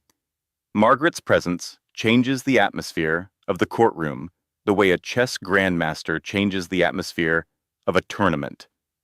Arthur Dent recognizes her immediately. His smirk, the one he has been wearing for 5 months, falters. In the back row, Sasha Cole sits in designer sunglasses, legs crossed, looking at her phone. She is sitting like a woman who expects to be celebrating tonight. Hayden Perry sits at the plaintiff's table, navy suit, gold watch, but there is something different about him today. A tightness around his jaw, a stillness in his hands that is not calm but rigid. He is holding himself together the way a cracked window holds itself together, still intact, but one vibration from shattering. Judge Henderson speaks. Mr. Dent, your client is offering $50,000 as a final settlement. Mrs. Lawson, does your client wish to respond? Margaret stands, but she does not speak first. She turns to Lydia and nods. Lydia stands, slowly, one hand on the table, one hand on her belly. The courtroom is silent. Every person in the room is watching her, this pregnant woman in a simple blue dress, standing up in front of a billion-dollar legal machine. Your Honor, may I address the court? Briefly, Mrs. Perry. Lydia pauses. She looks at Hayden. She looks at the judge. She looks at the court reporter, whose fingers hover above the keys. She looks at the gallery, where Ruth is sitting in the second row, hands folded in her lap, eyes red, jaw set. Then Lydia speaks. My husband told this court that I contributed nothing to Perry Systems. He said I was a part-time librarian who managed the household. He said $50,000 was generous for 12 years of marriage. She places the manila envelope on the bench. The old envelope with the soft corners that she has been carrying like a shield. This is a post-nuptial agreement signed by Hayden Perry on June 14, 2009. It grants me 30% of the founding shares of Perry Systems in recognition of my intellectual contribution to the core compression algorithm that his company is built on. It is notarized by a licensed notary public in the state of Texas. Arthur Dent laughs. It is not a confident laugh. It is the laugh of a man trying to reclaim territory that is slipping away from him. Your Honor, this is theater. A scribbled note on a legal pad is not a binding contract. It is notarized, Margaret says, rising from her chair. Under Family Code Section 4105, a postnuptial agreement is enforceable if it is signed voluntarily by both parties and meets the basic requirements of a written agreement. This document meets every requirement. Judge Henderson opens the envelope. He unfolds the legal pad paper. He reads it slowly, carefully, the way judges read documents that might cost someone billions of dollars. His eyebrows rise. He looks at Hayden. Mr. Perry, is this your signature? Hayden's jaw tightens. The cracked window vibrates. He could lie. He could say it is a forgery.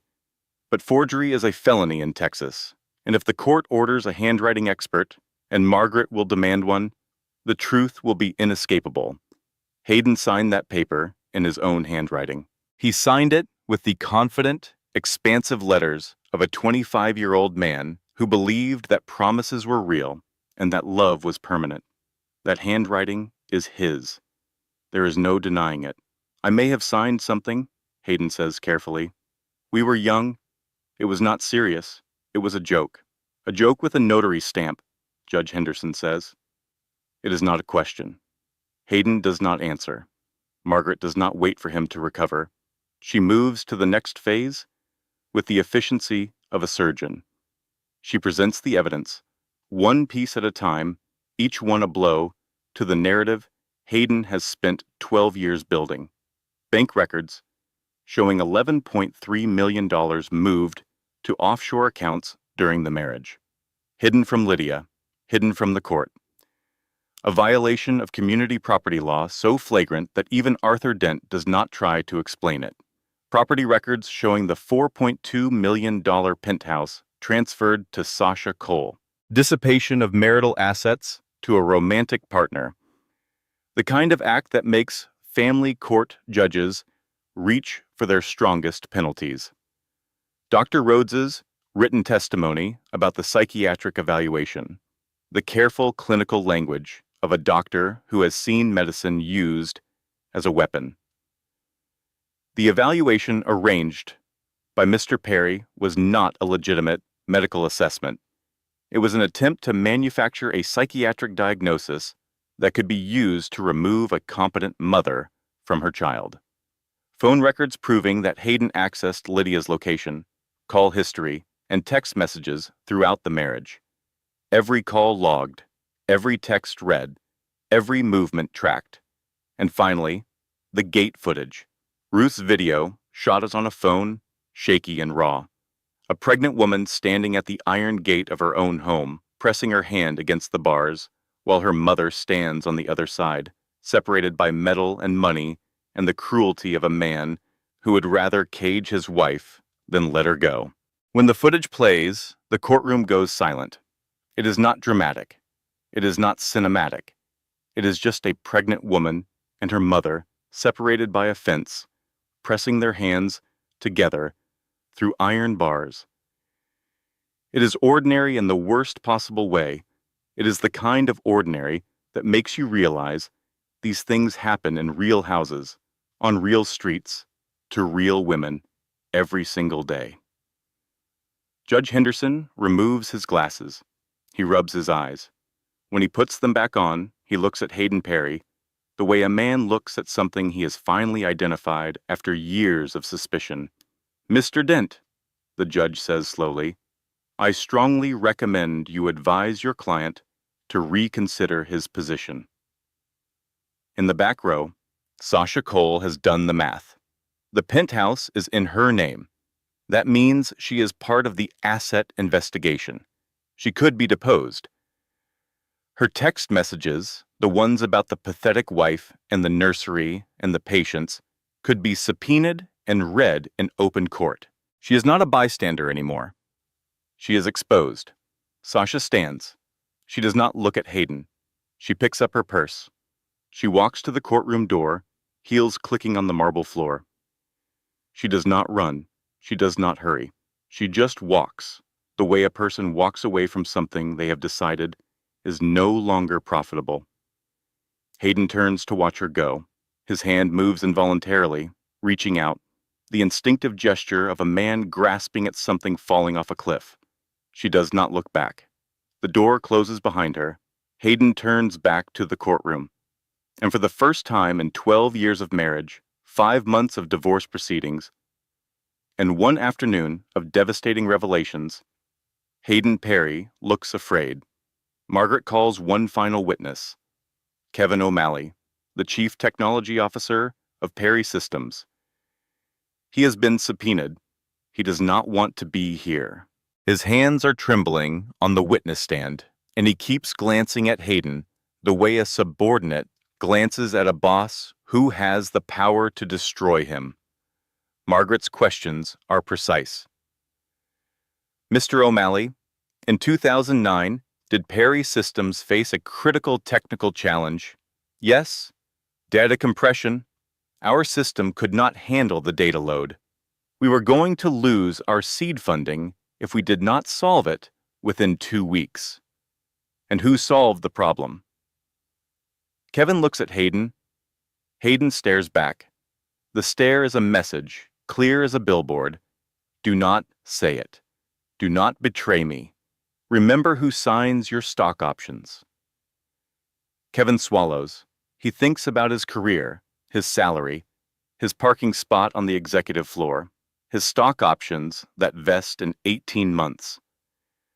Then he thinks about something else. The emails from 2009 that he has kept on a personal hard drive for 16 years. The ones where Hayden wrote, in the unguarded excitement of a young entrepreneur who had not yet learned to rewrite history, "Lydia cracked it. She is smarter than all of us. Do not tell anyone. I do not want the investors to think I needed my wife to bail me out." Kevin O'Malley had a choice. Everyone in a courtroom has a choice. You can protect the powerful, or you can tell the truth. You cannot always do both. Lydia Perry solved the problem, Kevin says quietly. Hayden told us at the time he was proud of her. He used to call her his secret weapon. And when did he stop calling her that? Kevin is quiet for a moment. Then he says, "When the money came in." Arthur Dent objects. He argues that the algorithm was subsequently rewritten, making the 2009 agreement irrelevant. Margaret is ready. She produces Kevin's next testimony, backed by internal engineering document. The core compression kernel, the algorithm Lydia wrote in a kitchen at 4:30 in the morning, is still embedded in every version of Perry Systems software. It was never rewritten. It was built upon. Layer after layer of code added on top of it, like floors added to a building. But the foundation remained. Lydia's foundation. Hayden stands up. The cracked window shatters. This is insane. She is a librarian. She does not know anything about Mr. Perry. Judge Henderson's voice is sharp as a gavel. Sit down. Now. Hayden sits, but something in him is crumbling. Not just his legal case, his story. The story he has told himself for 12 years, the story that justified everything, the control, the isolation, the cameras, the locked gate. The story that said, I did this alone. She was baggage. She was lucky to be along for the ride. He looks at Lydia. She is not smirking. She is not triumphant. She is sitting in a blue dress from Target, one hand on her belly, looking tired and pregnant and human. She looks exactly like what she is. A woman who has been through something terrible and is almost through to the other side. And for one disorienting second, Hayden remembers the kitchen, the legal pad, the beer, the boy who spun a girl around the kitchen and said, partners forever. He blinks. He looks away. Judge Henderson took a recess.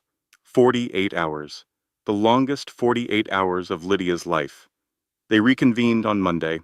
The courtroom looked the same but felt different. The fluorescent lights still buzzed.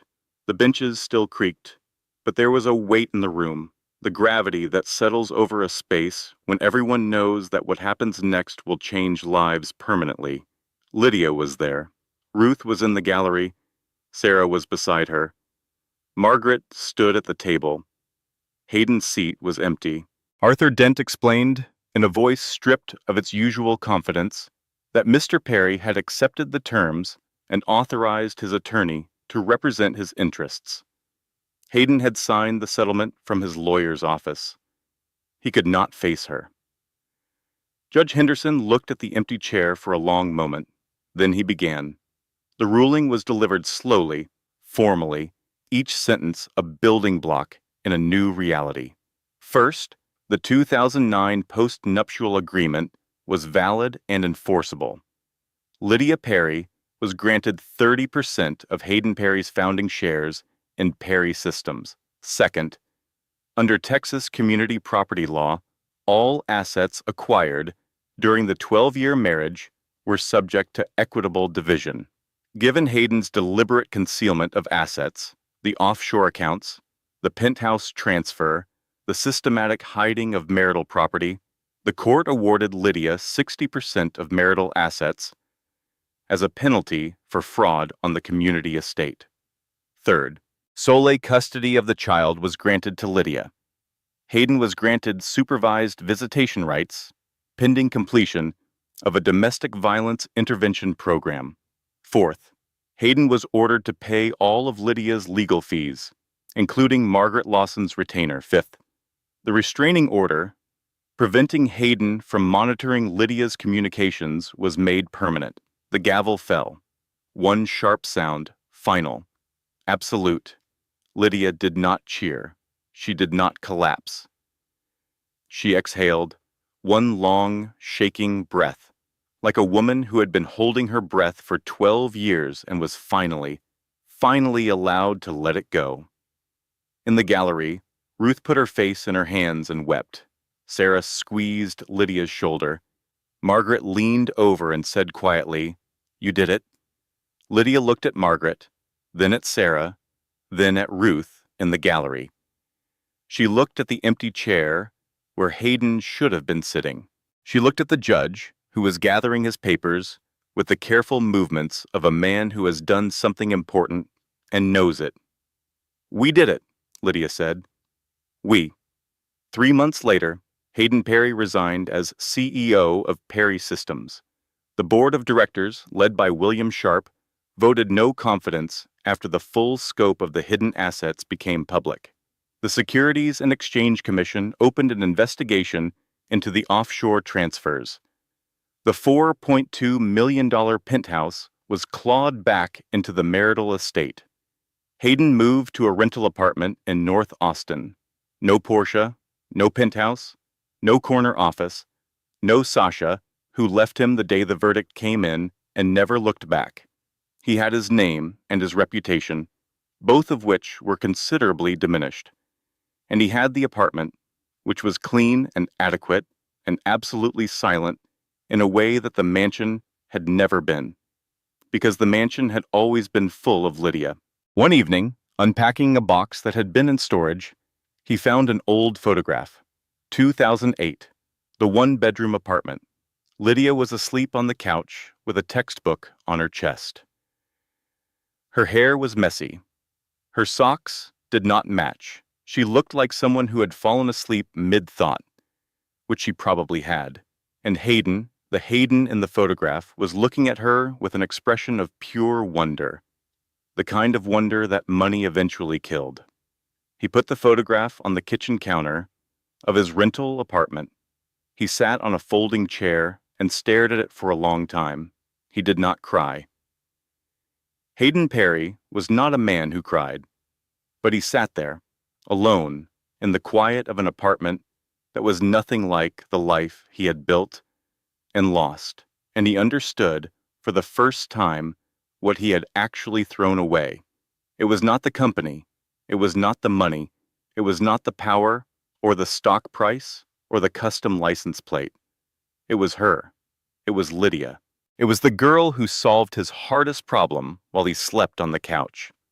It was the woman who made his eggs every morning and raised his daughter and loved him for years after he stopped deserving it. That was what he lost. And no amount of money could buy it back. Sasha Cole was deposed in the asset investigation. Her text messages became public record, the ones about the pathetic wife and the patients and the penthouse.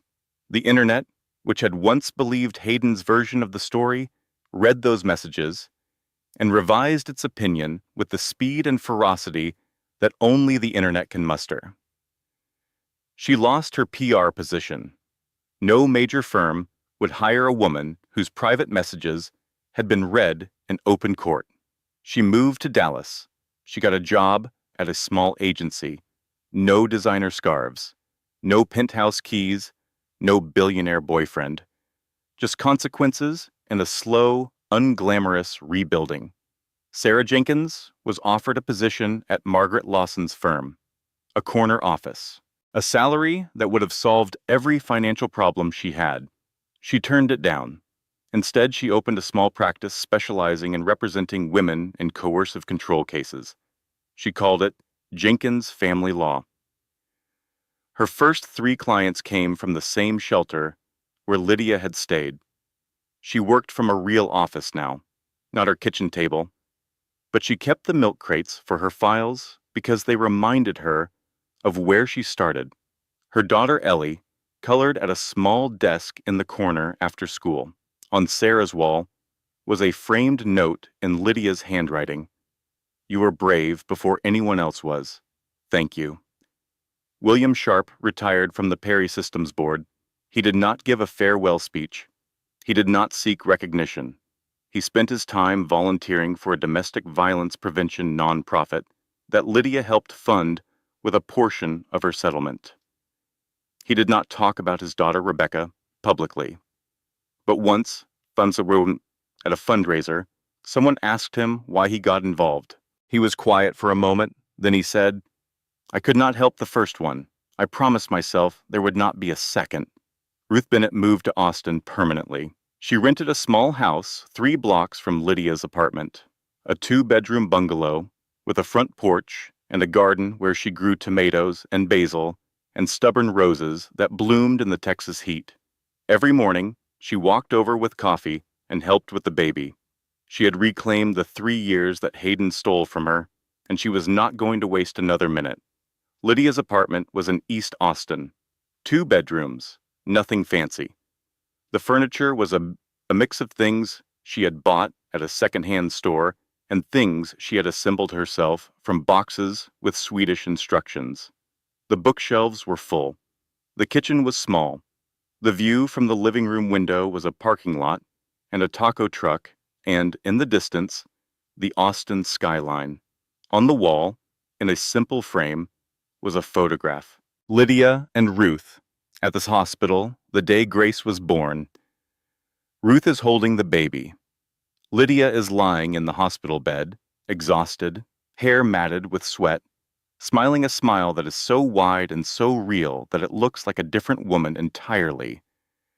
From the one who used to stand in a kitchen doorway with a dish towel, watching her husband take credit for her cooking. Lydia had sold her Perry System shares within the first year. She did not want to be tied to Hayden's world. She did not want board meetings or shareholder reports or any connection to the company that had been built on her algorithm and her silence. The money from the sale was enough to be secure, not rich, not wealthy, but free. She would never worry about rent or groceries or a $200 prepaid card again. She would never have to ask permission to eat ice cream at 2 in the morning. She went back to work. Not at the library Hayden had gotten her fired from, a different one. The Terrazas Branch Library on East First Street, a small neighborhood library with creaky floors and a children's section decorated with paper butterflies and construction paper suns. Lydia ran the children's reading program. Every Tuesday and Thursday afternoon, she sat in a small chair in the children's section and read to kids. Picture books and chapter books and fairy tales and poetry. She did the voices, the dragon voice and the princess voice and the silly talking horse voice that made the 3-year-olds fall over laughing. She always had goldfish crackers in her desk drawer for after story time. Nobody at the library knew about Perry Systems. Nobody knew about post-nuptial agreements or billion-dollar settlements or offshore accounts in the Cayman Islands. They just knew Miss Bennett, the librarian who loved books and children and quiet rooms, the woman who always stayed late to help someone find the right book, the woman who once shelved an entire cart of returns while singing "You Are My Sunshine" to the baby on her hip. It was enough. It was more than enough. It was everything. It was evening, a Tuesday in January.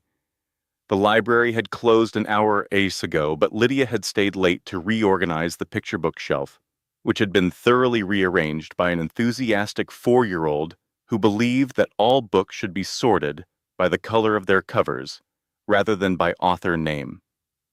Now the library was empty. The lights were dimmed. The heater hummed.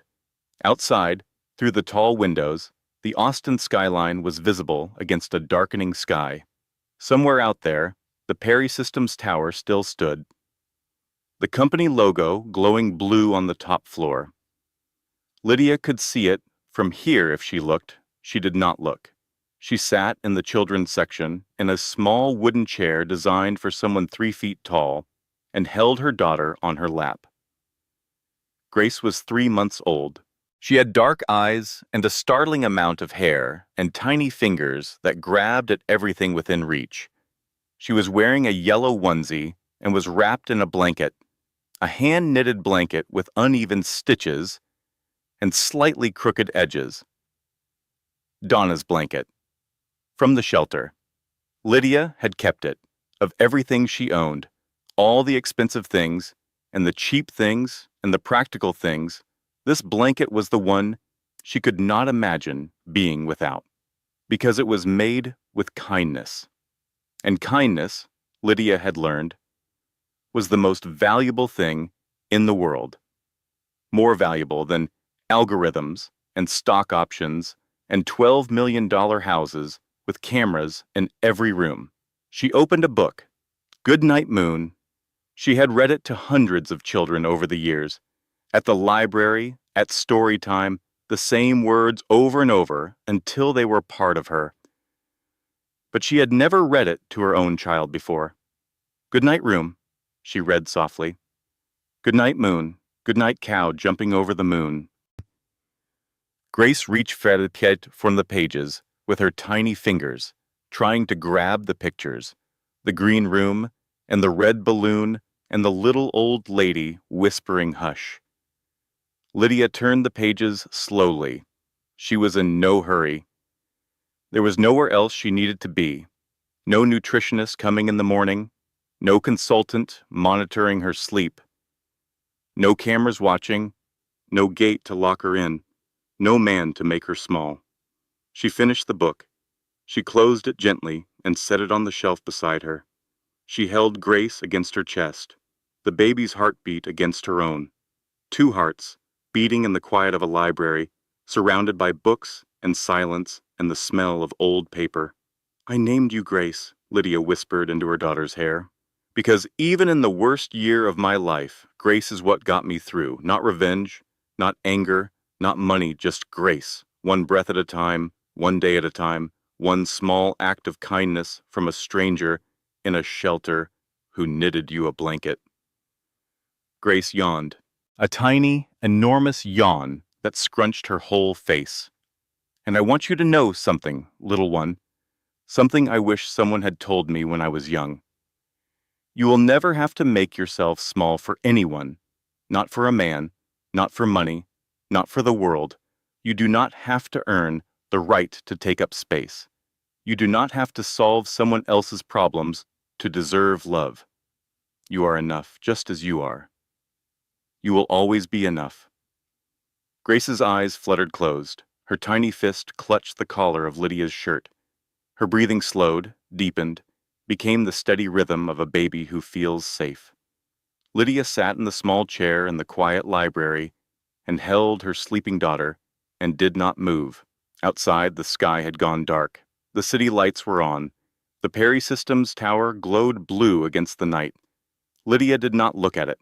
She had everything she needed right here. Lydia Bennett did not win because she was a genius. She did not win because she had a secret weapon or a countdown clock or a billion-dollar brain. She won because she refused to disappear, because a mother flew 1,200 miles on a moment's notice and slept in a budget motel and timed the security cameras, because a young lawyer with a 4-year-old daughter and a jammed printer risked her career for a woman she had just met, because an old man on a board remembered his daughter and decided, not again. Never again. Hayden Perry learned the most expensive lesson of his life.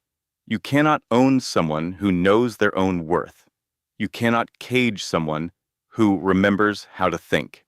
You cannot erase someone who has people willing to stand in parking lots and courtrooms and shelters and say, "I see you. I believe you. You are not crazy. You are not alone." And Lydia did not just win a divorce case. She won back the life that was taken from her. Not the big, glamorous life with the mansion and the Porsche and the name on a brass plaque. The small life, the real life, the life with mismatched furniture and goldfish crackers and a baby blanket with uneven stitches.